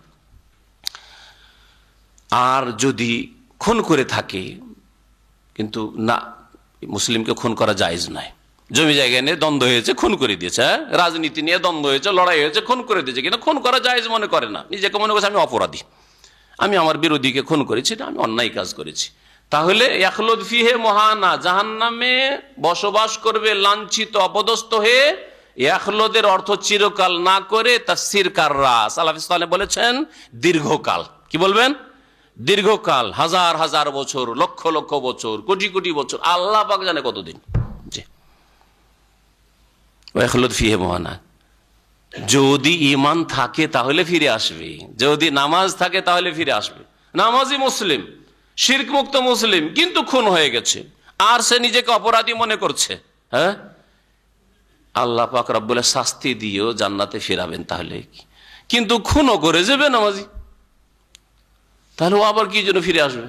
জাহান্নাম থেকে ফিরে আসবে, কোথায় ফিরে আসবে? আর হ্যাঁ, জান্নাতে ফেরার হক রাখে না, কারণ জান্নাত মুমিনদের জন্য, মুত্তাকি আল্লাহ ভীরুদের জন্য। আল্লাহ ভীরু মিনিমাম, আল্লাহ ভীরু 5 ওয়াক্ত নামাজি, আর তৌহিদ প্রতিষ্ঠাকারী, শিরক করে মারা, কবর মাজার সেজদা করে মারা গেছে, ওলিয়া উলিয়া দিতে পারে, এই শিরকি ইতিকাদ রেখে মারা গেছে, তাহলে কখনো ফিরে আসবে না। খুন করুক আর নাই করুক, কখনো ফিরে আসবে না জাহান্নাম থেকে। ইল্লা মান তাবা, সুবহানাল্লাহ, এত বড় বড় অপরাধ, সবচেয়ে বড় অপরাধ হচ্ছে শিরক করা, তারপরে সবচেয়ে বড় অপরাধ হচ্ছে খুন করা অন্যায়ভাবে, সবচেয়ে বড় অপরাধ, তারপর জেনা করা, হ্যাঁ, আর এই রকমেরই অপরাধ হচ্ছে নামাজ ছাড়া, রোজা ছাড়া, ফরজ ছাড়া। এগুলির ক্ষেত্রেও আল্লাহ রাস্তা খোলা রেখেছেন সংশোধনের। যে দেখো, এমন হাইওয়ে নাই যে বেড়া দেওয়া আছে আর ইউটার্নের কোনো সুযোগ নেই, হাজার হাজার কিলোমিটার, বা একেবারে সারা জীবন কোনো ফিরতেই পারলে না, গেলে তো গেলে, এইরকম নাই। হ্যাঁ, আল্লাহ বলছে ইল্লা মান তাবা, তবে যে ব্যক্তি তওবা করবে, ফিরে আসবে। তওবা মানে ফিরে আসা। ও আমানা, এবং ঈমানের নবায়ন করলো। ঈমান শেষের দিকে চলে গেছে, শিরক করেছিল, ঈমান শেষ হয়ে গেছে, অথবা খুন করেছিল, ঈমান একেবারে শেষের দিকে চলে গেছে, থাকলেও সামান্য আছে। জেনা করেছিল, ঈমান বেরিয়ে মাথার উপরে উঠে গেছে, যেমন নবী সাল্লাল্লাহু আলাইহি ওয়াসাল্লাম একটা হাদিসে রয়েছে, যখন জেনাকারী জেনা করে তখন ঈমান বেরিয়ে চলে যায়। হ্যাঁ, খুনকারী খুন করে অথবা মদ পানকারী মদ পান করে, তখন ঈমান অন্তর থেকে বেরিয়ে মাথার উপরে উঠে যায়। ফাকানা ফাওকাহু কাযুল্লাহ, আর ছায়ার মতো, মেঘমালার মতো হয়ে থাকে। যদিও ফিরে আসে তাহলে ঈমান ফিরে আসে, আর যদি ওই অবস্থায় বাড়তে থাকে কুফরি, আর ঈমান ফিরে আসে না তার মধ্যে।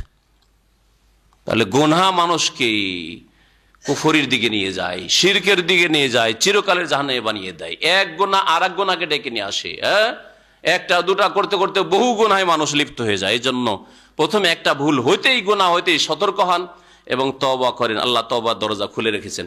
ঈমানের কথা এই জন্য বলেছেন, ওয়া আমিলা সালিহান, ঈমান যে অন্তরে আছে, আল্লাহ আমি তওবা করলাম এবং আল্লাহ আমি তোমাকে বিশ্বাস করি, তোমার পরকাল বিশ্বাস করি, হিসাব জবাবদেহিকে বিশ্বাস করি, এর জন্য কর্ম করো, 5 ওয়াক্ত নামাজ পড়ো, রমজানের রোজা রাখো, হজ করেছো, যাকাত দাও।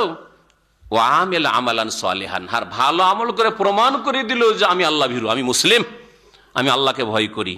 ফাউলাইকা ইউবাদদিরুল্লাহু সাইয়্যাতিহিম হাসানাত, এই লোকেরাই তো তারা যাদের গুনাহগুলিকে আল্লাহ পাক নেকিতে পরিবর্তন করে দেবেন, নেকিতে রূপান্তরিত করে দেবেন। ইউবাদদিরুল্লাহু সাইয়্যাতিহিম হাসানাত, নেকিতে পরিবর্তন করে দিবেন। এর দুটি তাফসীর। একটা তাফসীর হচ্ছে যে এই লোকটা গতকালকে শিরিক করত, আজকে তাওহীদের কাজ করে, এক আল্লাহর ইবাদত করে।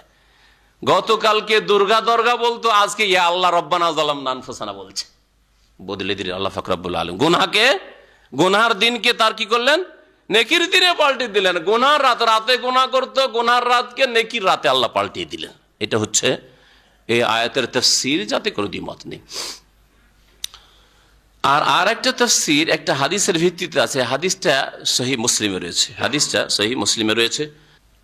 এখানে দুটি হাদিস আপনাদেরকে শোনাবো। তার মধ্যে একটি হাদিস হচ্ছে যে সবচেয়ে বড় গুনাহ সম্পর্কে আব্দুল্লাহ বিন মাসউদ রাদিয়াল্লাহু তাআলা আনহু বলছেন যে নবী সাল্লাল্লাহু আলাইহি ওয়াসাল্লামকে জিজ্ঞাসা করা হলো, সাইয়্যিদুনা রাসূলুল্লাহ আইয়ু যামবি আকবার, সবচেয়ে বড় গুনাহ কি, সবচেয়ে বড় গুনাহ কি? বলছেন কালা, তখন নবী সাল্লাল্লাহু আলাইহি ওয়াসাল্লাম বলেন, আনতাজআলা লিল্লাহি নিদ্দান ওয়া হুয়া খালাকাকা, আল্লাহ তোমাকে সৃষ্টি করলেন আর আল্লাহর সাথে তুমি কোন শরীক বানিয়ে দিলে। আনতাজআলিল্লাহি নিদ্দান, আল্লাহর তুমি শরীক, পার্টনার, হ্যাঁ, সমকক্ষ, সমতুল্য। আল্লাহও দিতে পারে ছেলে মেয়ে আর বাবাও দিতে পারে, আল্লাহ রোগ ভালো করে আর খাজা বাবাও ভালো করে, শাহজালালও পাওয়া যায়, আল্লাহর কাছেও পাওয়া যায় আর আটরশিতেও পাওয়া যায়। যে এইরকম করে দিল, সবচেয়ে বড় অপরাধ করলো, সবচেয়ে বড় অপরাধ করলো।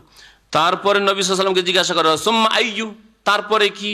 কাল আন তাকতুলা ওয়ালাদাকা খাশিয়াতা ইয়াতআমা মাক, তোমার সন্তান সন্ততিকে হত্যা করা এই আশঙ্কায় যে সন্তান সন্ততি বেড়ে গেলে, ছেলে মেয়ে হলে আমার সাথে খাবে, কোথা থেকে খাওয়াবো, গরিব মানুষ, এত ছেলে মেয়ে কি করে মানুষ করবো, কষ্টের কারণ। তখন ছেলে মেয়েকে খুন করে দিলে, তাহলে এ সাধারণ খুন করা বড় অপরাধ। আর ওর চেয়ে বড় অপরাধ হচ্ছে নিজের ছেলে মেয়েদেরকে খুন করে দাও, পেট থেকে বের হওয়ার পরে, অথবা পেটে, পেটে যদি আত্মা চলে আসে 120 দিন হয়ে যায়, আর তারপরে যদি খুন করে, তাহলে দুনিয়ার জীবন্ত মানুষকে খুন করার মতোই খুনি সে। একজন মানুষ 30-40 বছরের মানুষকে খুন করলো, আর একটা পেটের 120 দিনের বাচ্চাকে খুন করলো, সে একই রকমের খুনি, একই রকমের খুনি। আর নিজের ছেলেকে খুন করলো, আমি খাওয়াইতে পারবো, অথচ আল্লাহ রাজ্জা রিজিক, আল্লাহ বলছেন আমি রিজিক দিই, তুমি দাও না, তোমাকেও দিই আর ওই তোমার ছেলে মেয়েদেরকেও দিই। তারপরে তার বিশ্বাস হইল না, তার ঈমানেই গলদ রয়েছে। সবচেয়ে বড় অপরাধ যে নিজের ছেলে মেয়েকে হত্যা করতে পারে, যে আবর্ষণ করতে পারে, বাচ্চা নষ্ট করতে পারে, সে অপর মানুষকে নষ্ট করতে পারে, ধ্বংস করতে পারে না, যে কোনো সময় করতে পারে। আর আজকে ব্যাপক হারে এই রোগ ছড়িয়ে পড়েছে। অমুসলিম সমাজে তো ঢালা হারে ছড়িয়ে পড়ে, চাই নাই। এখন আর মেয়েদের সংখ্যা অত্যন্ত কমে গেছে, মনে হচ্ছে 10-20 বছরের মধ্যে আর মেয়ে পাওয়া যাবে, এই অবস্থা হয়তো চলেছে। ভারতে এই অবস্থা সৃষ্টি হয়েছে অমুসলিমদের মধ্যে, আর মুসলিমরাও কাফের, ইহুদি, নাসারা, হিন্দু, বুদ্ধিস্ট এদের অন্ধ অনুকরণ করে চলেছে। হ্যাঁ, এই জন্য আমাদের ওই সব দেশে আল্ট্রাসাউন্ড করলে বলে না যে ছেলে না মেয়ে, নিষেধ আছে, আইনগত নিষেধ আছে। কিন্তু ঘুষের দেশ 500 টাকা ডাক্তারকে ধরিয়ে দেন, বলে দেবে যে ছেলে না মেয়ে। তো এইরকম করে অনেকে মেয়ে হইলে নষ্ট করে দিচ্ছে, অথবা ছেলে মেয়ে হোক, যাই হোক, আমার 2টা হয়ে গেছে, 1টা হয়ে গেছে, আর নেব না, সেজন্য নষ্ট করে দিচ্ছে। এরা সবচেয়ে বড় 2 নম্বর অপরাধী। এরা হচ্ছে 2 নম্বর অপরাধী, মুশরিকের পরে, কাফের পরে, বেনামাজির পরে। আর তারপরে নবী সাল্লাল্লাহু আলাইহি ওয়াসাল্লামকে জিজ্ঞাসা করা হলো, সুম্মা আইয়ু, তারপরে কোন গুনাহ? কাল আনতুজানিয়া হালিলাতা জারিকা, তুমি যদি তোমার প্রতিবেশীর স্ত্রীর সাথে জেনা করো, এটা সবচেয়ে বড় গুনাহ। যেই ব্যক্তি প্রতিবেশী সম্পর্কে এতটুকু শ্রদ্ধা রাখলো না, প্রতিবেশীর হক আদায় করলো না, আর প্রতিবেশীর বিবির সাথে বা মেয়েদের সাথে জেনা ব্যভিচার হয়ে যাওয়াটা খুব সহজ। দূরে গিয়ে হঠাৎ করে জেনা সম্ভব না। রাত দিন পাশাপাশি বাস করেন, একই বিল্ডিং এ অথবা পাশাপাশি বিল্ডিং এ, রাত দিনে কতবার করে দেখা হচ্ছে, তারপরে জানা থাকছে কখন এই বাড়িতে পুরুষরা থাকে, কখন থাকে না, কোন সময় ডিউটিতে থাকে, কোন সময় বাড়ি খালি থাকে, কোন দিক থেকে ঢুকলে কিছু করতে পারে, সবকিছু জানা আছে। তাহলে এখানে জেনা ব্যভিচারের সুযোগ অনেক বেশি। তারপর অন্তর মিলে যাওয়ার, এই শয়তান অন্তরকে মিলিয়ে দিবে জেনা করার জন্য, এরও সুযোগ বেশি। কিন্তু হঠাৎ করে রাস্তাঘাটে একজনের মহিলার সাথে দেখা হলো সম্ভব? হ্যাঁ, 1-2বার দেখা হলো সম্ভব? সহজে সম্ভব না। এই জন্য যেই ব্যক্তি প্রতিবেশীর বিবির সাথে অথবা বোনের সাথে বা মেয়ের সাথে জেনা করে, সে সবচেয়ে বড় অপরাধী, 3 নম্বর সবচেয়ে বড় অপরাধী। আর তারপরে বহু কাবিরা গুনাহ রয়েছে, আর এইসব কাবিরা গুনাহ মানুষকে ধ্বংস করে, দুনিয়াও ধ্বংস করে আর আখিরাতও ধ্বংস করে। আপনি জেনায় লিপ্ত হবেন, আপনার স্ত্রী জেনায় লিপ্ত হবে, শুনে রাখেন ভালো করে। কামা তাদিনো তোদানো, যেমন কর্ম তেমন ফল, এটা বাস্তব সত্য। আপনি জেনাকারী হবে, আপনার ছেলে মেয়েরা জেনাকারী হবে, আপনার মেয়ে এমন চরিত্রের হবে যে আপনি লজ্জিত হয়ে যাবেন যে হাই কি করেছিলাম, আমি কারো মেয়েকে খারাপ করেছিলাম, বোনকে খারাপ করেছিলাম, আজকে আমার মেয়ে, আল্লাহ আমাকে দুনিয়াতেই আযাব দিয়েছে। ভালো করে হাড়ে হাড়ে টের পাবেন। এই জন্য এখনই সতর্ক সাবধান হয়ে যান, আল্লাহ পাক যেন তওবা করার তৌফিক দান করে। আর একটা হাদিস শোনাতে চাইলাম, তাই না? আবু যার রাদিয়াল্লাহু তাআলা থেকে বর্ণিত, তিনি বলছেন যে রাসূলুল্লাহ সাল্লাল্লাহু আলাইহি ওয়াসাল্লাম বলেছেন, ইন্নিল্লাহ আরিফু আখির আহলিন নার খুরুজা মিনান নার, আমি সব শেষে যেই লোকটি জাহান্নাম থেকে বেরিয়ে জান্নাতে আসবে, ওই লোকটাকে আমি চিনি, বা জানি।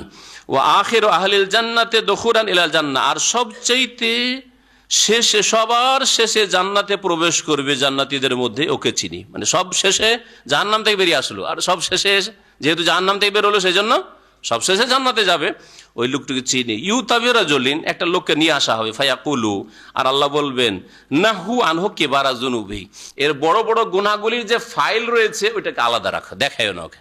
বড় বড় কাবিরা গুনাহ করে এসছে, ওগুলোকে দূরে রাখো। ওয়াসালুহু আন সিগারিহা, ছোট ছোট সাগীরা গুনার কথা জিজ্ঞাসা করো, ছোট ছোট গুনার কথা জিজ্ঞাসা করো, ছোট ছোট গুনার কথা জিজ্ঞাসা করো।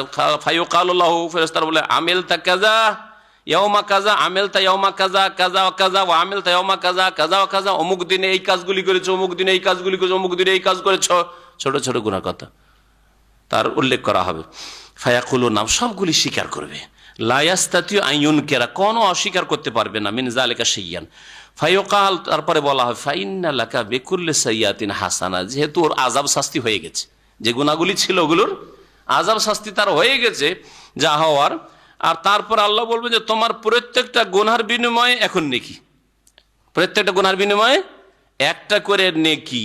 এখন সাগীরা গুনাহগুলি দেখেছে, তার ছোট ছোট গুনাহগুলি দেখেছে, আর প্রত্যেকটা গুনার জায়গাতে একটা করে নেকি আল্লাহর কাছে পাচ্ছে, তখন লোভ সামলাতে পারবে না, লোভ আর সামলাতে পারবে না। ফায়াকুল, তখন বলে, ইয়া রাব্বি, হে আল্লাহ, আমেল তো আশিয়া আল্লাহ আরাহা না, আমি এছাড়াও তো অনেক পাপ করেছি, ওগুলো কোথায়? বুঝলেন না? ও মিথ্যা কথা বলেছে, ও চুরি করেছে, ও হয়তো আল্লাহ না করে ব্যভিচার করেছে, মদ খেয়েছে, ব্লু ফিল্ম দেখেছে, কাবিরা গুনাহ, যেগুলো কাবিরা গুনাহ করেছে, রোজা ছেড়েছে, বলি আল্লাহ ওগুলো তো বললেন না, ওগুলো তো দেখলাম না, শুধু ছোট ছোট ফিল্ম দেখেছি কখন, আর কখন একটু ছোটখাটো গুনাহ করেছি, ওইগুলো দেখলাম শুধু, ওইগুলোর নেকি পেলাম গুনার বদলে। তো বড় বড় গুনার বদলে বড় নেকি পাবো আশা করছে, হ্যাঁ আরো বড় নেকি পাবো। ওই লোকটি বলে উঠবে যে আল্লাহ এমন এমন পাপ করেছে, ওগুলো যে দেখতে পাই না এখানে। কালা, তখন বলছেন বর্ণনাকারী, ফাজাহিকা রাসূলুল্লাহ সাল্লাল্লাহু আলাইহি ওয়াসাল্লাম, এই ঘটনা বলতে গিয়ে রাসূলুল্লাহ সাল্লাল্লাহু আলাইহি ওয়াসাল্লাম হেসে দিলেন। হাত্তা বাদাত নাওয়াজিজু, এমনকি রাসূলুল্লাহ সাল্লাল্লাহু আলাইহি ওয়াসাল্লাম মাড়ির দাঁত পর্যন্ত হাসতে হাসতে বেরিয়ে আসলো যে এমনও লোক হবে যে ওইখানেও লোভ সামলাতে পারে, দুনিয়া তো লোভ সামলাতে পারেনি, আর আখেরা তো লোভ সামলাতে পারবে না। ওই জন্য বড় গুনার বদলে বড় নেকির আকাঙ্ক্ষা করে বলে বড় গুনাহগুলি আমার কোথায়, কিন্তু তার যা সাজা শাস্তি হওয়ার হয়ে গেছে। এই হাদিস কি প্রমাণ করে? যে ইউবাদদিলুল্লাহু সাইয়্যাতিহিম হাসানাত, এই আয়াতের তাফসীর, গুনাহগুলিকে আল্লাহ নেকিতে রূপান্তরিত করে দেবেন, মানে গুনাহর বিনিময়ে আল্লাহ নেকি দিবেন, যখন শাস্তি দেওয়ার পরে জাহান্নামে দিবেন। এটা কি সবার ক্ষেত্রে হবে মনে করছেন? না, এটা কখনো মনে করবেন না। তাহলে গুনাহ করি বেশি বেশি করে, আরে সাগিরা তো কমপক্ষে করি, এরকম করবেন নাকি? না, কখনো না। হতে পারে যে আপনি ওই লোক না, তারপরে জাহান্নামে যেতে চান, সব শেষ কানে জাহান্নামে পুড়ে পুড়ে আসবে, জাহান্নামে শাস্তি পাওয়ার পরে আসবে, আপনি জাহান্নামে যেতে চান? কখনো একটা জ্ঞানী মানুষ এক সেকেন্ডের জন্য এই কথা বলবে না। দুনিয়ার আগুনে একটু হাতটা এক সেকেন্ডের জন্য ধরতে চাইবে না, তাহলে জাহান্নামের আগুনে কি করে যেতে চাই? একমাত্র জাহেল মূর্খ, যার অন্তরে ঈমান নেই, সেই এইরকম মূর্খামি করতে পারে বা মূর্খামি কথা বলতে পারে। আল্লাহ পাক তারপরে ইরশাদ করছেন, ওমান তাবা ওয়া আমিলা সালিহান ফাইন্নাহু ইয়াতুবু ইলাল্লাহি মাতাবা, যেই ব্যক্তি ফিরে আসবে, তওবা করবে, ওয়া আমিলা সালিহান, আর সৎকর্মশীল হবে। তাহলে বোঝা গেল তওবা মানে মন্ত্র পড়া নয়। হ্যাঁ, ওস্তাদের কাছে, পীর সাহেবের কাছে, জলসা মাহফিলে আস্তাগফিরুল্লাহ ওয়া আতুবু ইলাইহি পড়ে নিলেন না, এটা যথেষ্ট নয়। বরং ওয়া আমিলা সালিহ, ভালো কাজ করতে হবে। মন্দ কাজ করতেন, এখন ভালো কাজ করেন আপনি, তাহলে তওবা হয়েছে। আর যদি মন্দ কাজেও লেগে আছেন আর মাঝে মাঝে তওবা পড়ে নিলেন, মনে করলেন যে আপডেট করে নিলাম, না, এটা আপডেট নয়। আপডেট হচ্ছে সৎকর্মশীল হয়ে যাওয়া, আমেলা সালিহান, নেক আমল করা। ফাইন্নাহু ইয়াতুবু ইলাল্লাহি মাতাবা, সে আল্লাহর দিকেই সত্যিকার অর্থে ফিরে আসে। যে তওবা করে ভালো কাজ করা শুরু করলো, সেই ব্যক্তি সত্যিকার অর্থে আল্লাহর দিকে ফিরে আসলো, প্রত্যাবর্তন করলো। ওয়াল্লাযীনা লা ইয়াশহাদুনা যুর, আর রহমানের বান্দা ওরা যারা মিথ্যা সাক্ষী দিয়ে থাকে না। ইয়াশহাদুন আর দুটি অর্থ, একটা তাফসীর আগে করি, শাহেদা ইয়াশহাদু মানে সাক্ষী দেওয়া, সাক্ষ্য প্রদান করা। যারা মিথ্যা সাক্ষী দেয় না, মিথ্যা সাক্ষী দেওয়া, মিথ্যা কথা বলার চাইতে বড় অপরাধ। একটা হচ্ছে মিথ্যা কথা বলা। কোথায় আছেন? আপনাকে জিজ্ঞেস করলো, আপনি আছেন বাড়িতে, বলছেন আমি অফিসে আছি, কারণ ভাবছেন যে বাড়ির কাছে আছে, খামাখে বাড়িতে এসে জ্বালাবে, তো অফিসে বললে আর আসবে না, তাই না? এটা গুনাহ করলেন অবশ্যই। এর চাইতে বড় গুনাহ যে আপনি মিথ্যা কেসের সাক্ষী দিয়ে কাউকে ফাঁসাইলেন, অথবা দোষীকে নির্দোষী করে দিলেন, শাহাদাতুজ জুর। তাহলে মিথ্যা কথা বলার চাইতে বড় অপরাধ মিথ্যা সাক্ষী দেওয়া। কেন? কে বুঝতে পেরেছেন কেন? সাক্ষী দিলে মিথ্যাও বললো, আর তার সাথে সাথে একটা নির্দোষীকে দোষী সাব্যস্ত করে দিল, অথবা দোষী লোককে শাস্তি মুক্ত করে দিল। দোষী লোক শাস্তি পাওয়ার যোগ্য, সে আপনজন হোক না কেন, কিন্তু মিথ্যা সাক্ষী দিয়ে আপনি একটা লোককে আপনি আরো বাড়িয়ে দিলেন তার সাহস। ও ভাবে যে এইরকম আরো মিথ্যা সাক্ষী আমি আগামীতে ভাড়া করে নেব, আর এইরকম চুরি ডাকাতি করবো, বেঈমানি করবো, খুন করবো, আর আমি নির্দোষী খালাস পেয়ে যাবো, তাই না? এই জন্য বেশি অপরাধ। আল্লাহ বলছেন মুমিন বান্দা কখনো মিথ্যা সাক্ষী দেয় না, কখনো মিথ্যা সাক্ষী দেয় না, মিথ্যা বলে না। জুর মানে হচ্ছে মিথ্যা। ওয়াজতানিবু কাওলা জুর, অন্য আয়াতে আল্লাহ বলছেন তোমরা ঝুঠা কথা থেকে, মিথ্যা কথা থেকে বেঁচে থাকো, আল্লাহ পাক ইরশাদ করেছেন। আর একটি শাহাদাতের অর্থ হয় হাজির হওয়া। শাহাদাত মানে হচ্ছে উপস্থিত হওয়া। তাহলে কি তাফসীর হবে? ওয়াল্লাযীনা লা ইয়াশহাদুনা যুরা, যারা মিথ্যা আর বাতিল, জুর মানে মিথ্যা ছাড়াও আরো কিছু হয়। তাফসীরকাররা সালাফে সালেহীন বেশ কিছু তাফসীর করেছেন, যেমন মিথ্যা, ফাসিকি কাজ, কুফরি কথা, অনার্থক অসার কথা, বাতিল কথা, এইরকমই গান বাজনা, ঢোল তাবলা, এগুলি সবগুলি জুরের মধ্যে। এই জন্য গান হারামের ক্ষেত্রে এই আয়াত সালাফে সালেহীনরা পেশ করতেন। জুর, ওয়াল্লাযীনা লা ইয়াশহাদুনা যুরা, যারা বাতিলে মিথ্যায় উপস্থিত হয় না, যেখানে বাতিল অসার কথা, পাপের কাজ হয়, চোখের পাপ, কানের পাপ, জুর, গান বাজনা, ফিল্ম, সিনেমা, থিয়েটার, সার্কাস, ওগুলোতে হাজির হয় না, সেখানে উপস্থিত হয় না। ওয়াইদা মাররু বিল্লাগহি, আর কখনো যদি তারা অতিক্রম করে অসার কথা কাজ বা বেহুদা কর্মকাণ্ডের পাশ দিয়ে, দেখছেন রাস্তা দিয়ে যাচ্ছেন যে কোথাও বেহুদা কর্মকাণ্ড হচ্ছে, অসার কথাবার্তা চলছে, আর লোকেরা পরিচিত, ভাবছেন যে একটু বসে গেলে হয়তো একটু কথা বলে নিতাম, সালাম দোয়া করে নিতাম, কিন্তু অসার কথাবার্তা চলছে, তাহলে সেখানে আর থামে না, অবস্থান করে না। কি করে? মাররু কিরামা, অতিক্রম করে সেখান থেকে সসম্মানে, নিজের মান ইজ্জত নিয়ে, ইমান নিয়ে সেখান থেকে কেটে পড়ে, মাররু কিরামা। তাহলে কখনো রহমানের বান্দা পাপের মজলিসে বসতে পারে না, যে কোনো পাপের মজলিস হোক না কেন। সুতরাং মাদ্রাসার ছাত্র কখনো সিনেমা দেখতে পারেন না, আর আজকাল মাদ্রাসার ছাত্র এরকম পাওয়াই মুশকিল। আপনাদের এই আইব বলে দিলে বড় দুঃখ পায়, কারণ মাদ্রাসায় দীর্ঘদিন শিক্ষকতা করে, 7 বছর শিক্ষকতা করেছি। আমরা ছাত্র জীবনে সিনেমার নাম শুনতাম, আমাদের যুগে মাদ্রাসা ছাত্র কখনো সিনেমা জানতো না। আজকে থেকে 30 বছর আগে ধরেন, বা 20 বছর 25 তার আগে। কিন্তু যখন শিক্ষকতা শুরু করলাম, কত যে শাস্তি দিলাম মাদ্রাসার ছাত্রদেরকে এই সিনেমা দেখার জন্য। যেদিন ছুটি যাবে মাদ্রাসা থেকে, একবার সিনেমা দেখে বাড়ি গেল। যেদিন আসছে ও সকালে সকালে চলে, তারপরের দিন ক্লাস হবে, সকালে চলে সিনেমাটা দেখে তারপরে সন্ধ্যাবেলা মাদ্রাসা আসছে। আউযুবিল্লাহ, এটা কি করে হইতে পারে? রহমানের যারা বান্দা হবে তারা বাতিলে কখনো হাজির হইতে পারে না। তারপরে মুসলিম, তার মানে মাদ্রাসা ছাত্র দেখবেন, আপনারা দেখবেন নাকি? হ্যাঁ, বা সাধারণ মুসলিমরা সিনেমা দেখতে পারে না? সাধারণ মুসলিম সিনেমার খেদমত করতে পারে, সিনেমার ব্যবসা করতে পারে না? কখনো না।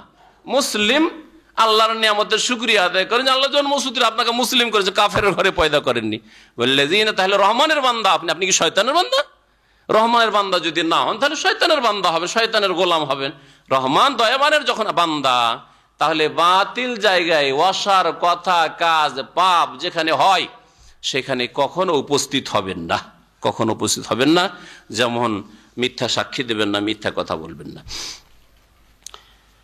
আল্লাহ পাক তারপরে ইরশাদ করছেন মুমিনদের বা রহমানের বান্দাদের গুণ সম্পর্কে, ওয়াল্লাযিনা ইযা যুক্কিরু বিআয়াতি রাব্বিহিম, আর মুমিন রহমানের বান্দা ওইসব লোকেরা যাদেরকে তাদের প্রতিপালকের আয়াত দিয়ে উপদেশ দেওয়া হলে লাম ইয়াখিরু আলাইহা সুম্মা ওয়া উমিয়ানা, তারা অন্ধ, তারা সুম্মুন মানে হচ্ছে বধির, কানে শোনে না, আর অমিয়ান আমার বহু, অমিয়ান মানে অন্ধ, বধির আর অন্ধের মতো তারা আচরণ করে না।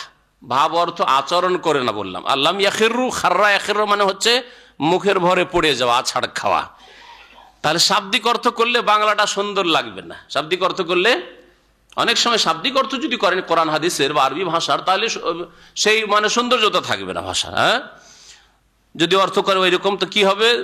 তাদের রবের আয়াত দিয়ে উপদেশ দেওয়া হইলে, মানে আল্লাহ পাকের কথা, রাসূলের কথা যদি বলা হয়, তাহলে তারা লাম ইয়াখিরু আলাইহা, তার উপরে তারা আছাড় খেয়ে পড়ে না, মুখের ভরে পড়ে না। হ্যাঁ, কিরকম হয়ে? সুম্মান বধির হয়ে আর অন্ধ হয়ে। কি বুঝলেন? মুখের ভরে পড়ে না। এই জন্য লাম ইয়াখিরু আলাইহার ভাব অর্থ হচ্ছে তারা অন্ধের মতো আর বধিরের মতো, বৈরার মতো আচরণ করে না, যে শুনেও শুনলো না, আল্লাহর কিতাব দিয়ে উপদেশ দেওয়া হইলো, কোরআনের তাফসীর হইলো, রসুলের হাদিস বলা হইলো, আর একটুও সংশোধন হইলো না। হ্যাঁ, একটুও সংশোধন হইল না। ওই শিরিক নিয়েছেন, শিরিক নিয়ে সৌদি আরব থেকে বিদায় নিলেন, বিদাত নিয়েছেন, বিদাত নিয়ে এখান থেকে দর্শ থেকে বিদায় নিলেন, বেনামাজি আধা নামাজি ছিলেন, ওই রকমই আপনি থেকে গেলেন। তাহলে আপনার চরিত্র রহমানের বান্দাদের চরিত্র না। রহমানের বান্দা সব সময় প্রোগ্রেস করে, উন্নতি করে। যেমন নামাজে একটু ঘাটতি ছিল, ঘাটতি পুরা হয়ে গেছে। জামাতে একটু ঘাটতি আছে, জামাত পুরা হয়ে গেছে। এখন আমি আলহামদুলিল্লাহ অন্য অন্য আমল বাড়াচ্ছি, আমার ফরজ এখন ঠিক হয়ে গেছে আলহামদুলিল্লাহ, এখন সুন্নতগুলি বাড়াচ্ছি, এখন মুস্তাহাব বাড়াচ্ছি আমি, হ্যাঁ, নফল বাড়াচ্ছি আমি। এইটা হচ্ছে রহমানের বান্দাদের পরিচয়। ওয়াল্লাযিনা ইয়াকুলুন, আর রহমানের বান্দা ওইসব লোকেরা যারা বলে থাকে রব্বানা হাব লানা মিন আজওয়াজিনা ওয়া যুররিয়াতিনা কুররাতা আয়ুন ওয়াজআলনা লিল মুত্তাকিনা ইমামা। তারা বলে, হে আমাদের প্রতিপালক, হাব লানা, আমাদেরকে দান করো। হেবা করা মানে দান করা, ওয়াহাবা ইয়াহাবুদ মানে দান করা। হে আল্লাহ, আমাদেরকে দান করো, মিন আজওয়াজিনা, আমাদের স্ত্রীগণ, ওয়া যুররিয়াতিনা, আমাদের সন্তান সন্ততি, এমন কুররাতা আয়ুন, যা পেয়ে আমাদের কি হয়? চক্ষু শীতল হয়। হ্যাঁ, চক্ষু শীতল হয়, নয়ন জুড়ায়। ওয়াজআলনা লিল মুত্তাকিনা ইমামা, আর আমাদেরকে আল্লাহ ভীরুদের, সৎকর্মশীলদের, পাপমুক্তদের ইমাম বানিয়ে দাও। পাপ মুক্তদের, নেক লোকদের, সৎকর্মশীলদের কি করে দাও? আল্লাহ ভীরুদের ইমাম বানিয়ে দাও, মানে তাদের জন্য আমাদেরকে আদর্শ বানিয়ে দাও। এর মানে কি? এরও সম্পর্ক ছেলে মেয়েদের সাথে। কিভাবে? যে আল্লাহ আমাদেরকে নেক লোকদের জন্য আদর্শ বানিয়ে দাও, ইমাম বানিয়ে দাও, মানে আমরা বাপ মা যেন ছেলে মেয়েদের জন্য ইমাম স্বরূপ, হ্যাঁ, আদর্শ স্বরূপ। আর আমাদের ছেলে মেয়েদেরকে মুত্তাকিন বানাও, আল্লাহ ভীরু বানাও, আর তাদের আমরা ইমাম যাতে হই, সৎকর্মশীল আমাদের ছেলে মেয়েরা হয়। তাহলে এটাও ছেলে মেয়েদের জন্য দোয়া। এই নয় যে আমাদের দেশের লোকদেরকে মুত্তাকিন বানিয়ে দাও, ওদের জন্য দোয়া করছেন, আর ছেলে মেয়ের কথা আপনি ভুলে যাচ্ছেন। তাহলে এই আয়াত দিয়ে যখন দোয়া করবেন তখন এটা সবসময় লক্ষ্য রাখবেন যে আপনি যেন চাইছেন আল্লাহ পাকের কাছে যে এমন ছেলে মেয়ে দাও যাদেরকে দেখলে, যাদের নিয়ে বসবাস করলে চক্ষু ঠান্ডা হয়, মনের শান্তি হয়, আর তার সাথে সাথে ওদেরকে সৎ করো, নেক করো, গুনাহ থেকে বাঁচিয়ে রাখো, আর আমরা তাদের জন্য যাতে নেক ছেলে মেয়েদের জন্য আদর্শ হইতে পারি, তাদেরকে ভালো শিক্ষা দিতে পারি, কোরআন এবং হাদিসের শিক্ষা দিতে পারি, দ্বীন ইসলামের শিক্ষা দিতে পারি, দ্বীন ইসলাম দিয়ে তাদের তরবিয়ত দিতে পারি। আল্লাহ পাক রব্বুল আলামিন বড় নিয়ামত। এই নেক সন্তান যদি হয় তাহলে বড় নিয়ামত। নবী করিম সাল্লাল্লাহু আলাইহি ওয়াসাল্লাম বলছেন যে 3টি আমল ছাড়া সমস্ত আমল মানুষ মারা গেলে বন্ধ হয়ে যায়। সহিহ মুসলিমের হাদিস। একটা কি? সাদাকাতুন জারিয়া, এমন দান করেন যে দানের নেকি কন্টিনিউ হয়। তার মানে এই নয় যে এক পেট ফকিরকে খাওয়াই দিলেন, হ্যাঁ, এরকম করবেন না, বরং এমন দান করেন যেটাতে স্থায়ী নেকি হয়। মসজিদ বানিয়ে দিলেন, মসজিদে কিছু অংশ একটা দিয়ে দিলেন, মাদ্রাসা বানিয়ে দিলেন, ইসলামিক লাইব্রেরি বানিয়ে দিলেন, কোরআনের তাফসীর দিলেন, রাসূলের হাদিস দিলেন, দীর্ঘদিন এই লাইব্রেরি থাকবে, দীর্ঘদিন মসজিদ থাকবে, কয়েকশো বছর হয়তো নেকি আপনি পেতে থাকবেন এর মাধ্যমে। তো এই সাদকা জারিয়া নিজে করে যান, এটা সবচেয়ে ভালো। আর অন্যরা যদি আপনার পক্ষ থেকে করে সেটাও সাদকা জারিয়া, যদি এরকম হয় যে যার নেকি কন্টিনিউ হইতে পারে, সেটা ভালো জিনিস। আর তারপরে কি বলছেন? আও ইলমিন ইউনতাফাউ বিহি, অথবা এমন কোন জ্ঞান বিদ্যা ছেড়ে গেলেন যা দিয়ে মানুষরা লাভবান হচ্ছে। আপনি হয়তো দুনিয়া থেকে মারা গেলেন, কিন্তু আপনার গ্রামে কিছু সহি জ্ঞান, কোরআন হাদিসের জ্ঞান মাশাআল্লাহ ইসলামের দাওয়াত দিয়ে রেখে গেছেন, শিখিয়ে কোরআন শিখিয়েছেন, কোরআনের তরজমা তাফসীর শিখিয়েছেন, সহি আকীদা শিখিয়েছেন, শিরক বিদআত সম্পর্কে সজাগ করে দিয়েছেন, বেনামাজিদেরকে নামাজি বানিয়ে দিয়ে গেছেন। তাহলে এই যে আপনার ইলম দিয়ে এরা উপকৃত হয়েছে, এরা, এদের ছেলে মেয়েরা, তাদের ছেলে মেয়েরা কিয়ামত পর্যন্ত যতদিন এরা হেদায়েতের উপর থাকবে, দ্বীনের উপর থাকবে, ততদিন আপনার নেকি কিন্তু পৌঁছিতে ব্যালেন্স যাচ্ছে। মাশাআল্লাহ, কত ভালো কথা। তা এই জন্য দ্বীনের দাওয়াতের কাজ করবে, এতে দুনিয়ারও লাভ আছে আর আখিরাতের লাভ আছে। দুনিয়াতে আল্লাহ বরকত দেবেন, কারণ মানুষের জন্য আপনি উপকারী মানুষ, অপকারী নন। আপনি যখন কল্যাণের দিকে ডাকছেন তো মানুষের হিতাকাঙ্ক্ষী, দরদি, উপকারী, অপকারী লোক না, আপনি ক্ষতি করতে চান না কারো। আর আখিরাতে আল্লাহ পাক রব্বুল আলামিন আপনার নেকি বাড়াইতে আছেন, অনেক নেকি দেখবেন সুবহান, আপনি কল্পনা করতে পারেন। আরে আমি তো এত নেকি করে আসিনি, কিন্তু আমার মাধ্যমে যারা হেদায়েত হয়েছে তারা এই নেকিগুলি করেছে, ওর এক ভাগ করে আমরা পেয়েছি। আল্লাহ পাক তাদের দলে যেন আমাদের শামিল করেন। 3 নম্বরে আওয়ালাদিন সলেহিন ইয়াদুল, অথবা নেক সন্তান। নেক সন্তান শুধু সন্তান জন্মে দিলে হবে না, ছেলে মেয়ে হইলে হবে না। ওয়ালাদিন সলেহিন, নেক ছেলে, তৌহিদ বুঝে তৌহিদ প্রতিষ্ঠা করে, শিরিক বিদাত বুঝে বেঁচে থাকে, সুন্নত বুঝে সুন্নত মোতাবেক জীবন যাপন করে, আর নামাজ বুঝে নামাজ কায়েম করে।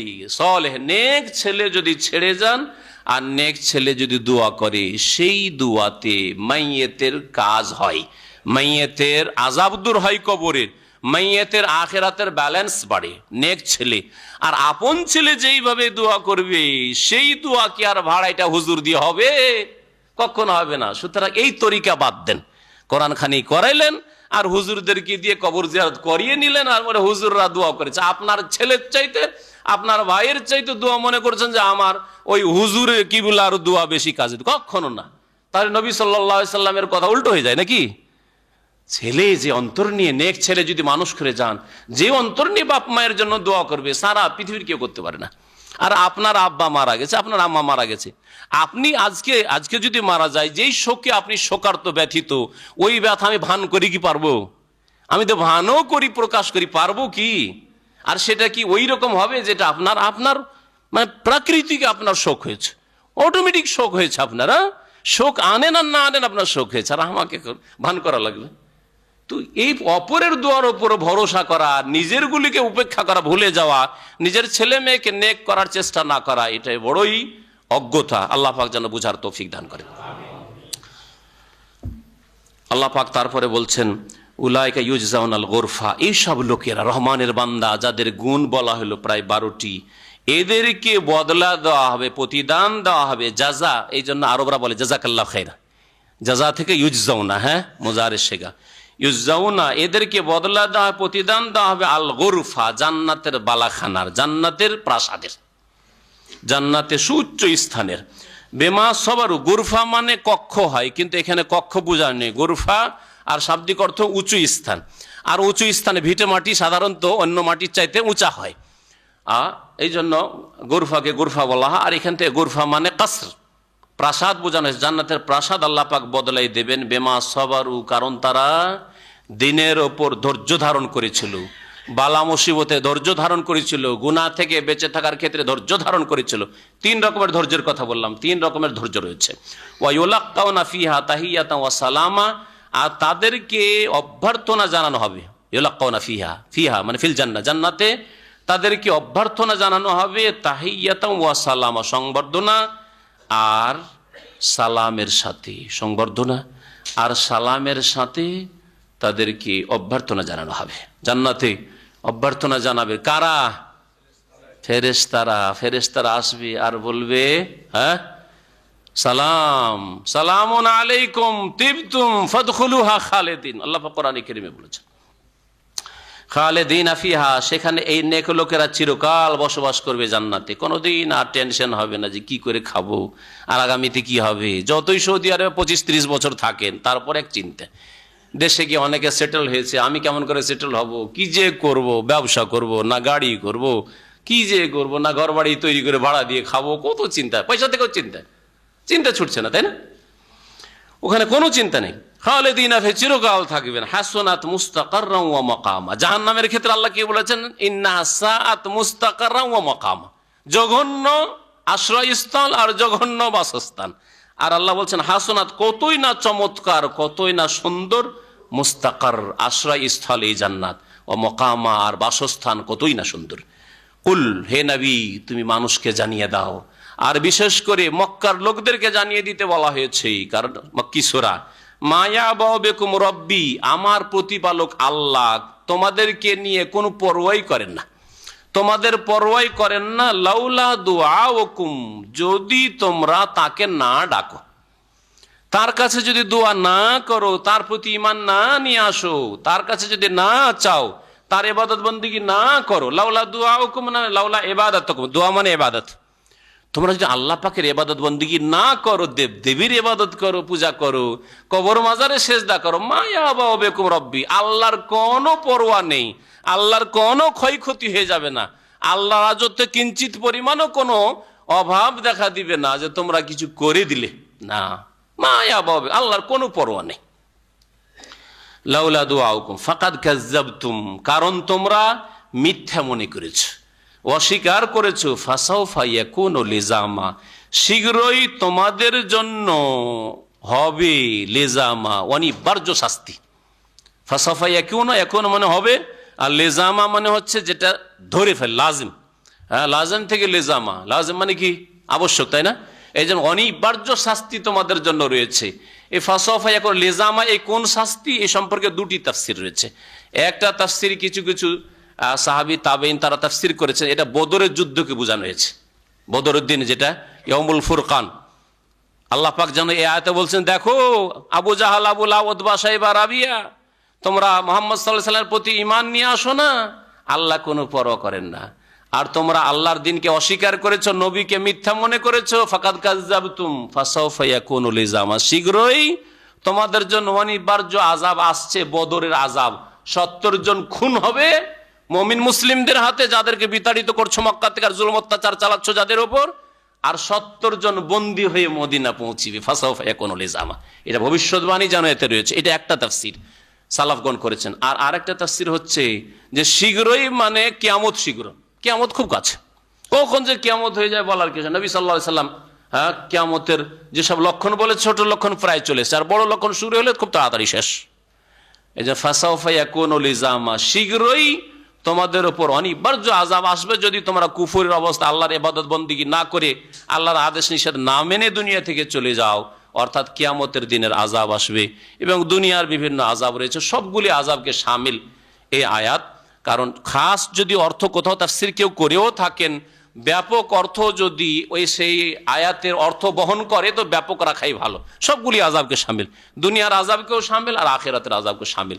আজকে মুসলিম জাতির ওপর যে দুনিয়ার যে আযাব রয়েছে সেটাও এর অন্তর্ভুক্ত, আর আখিরাতে অবাধ্য নাফরমান গুনাহগারদের জন্য, বেনামাজিদের জন্য, শিরক বিদআতকারীদের জন্য যে আযাব রয়েছে সেটাও এতে শামিল হয়েছে। ফাসাউফা ইয়াকুনু লিজামা, শীঘ্রই তোমাদের উপর অনিবার্য আযাব এসে যাবে, তখন আযাবকে দূর করতে পারবেন। আল্লাহ পাক আমাদের আযাব থেকে যেন হেফাজতে রাখেন, আল্লাহ পাক রব তার আযাব গজবকে যেন দূর করে দেন, আল্লাহ পাক জাহান্নামের আযাব থেকে আমাদের রক্ষা করেন, আল্লাহ পাক আমাদের সকলকে জান্নাতুল ফিরদাউস যেন দান করেন।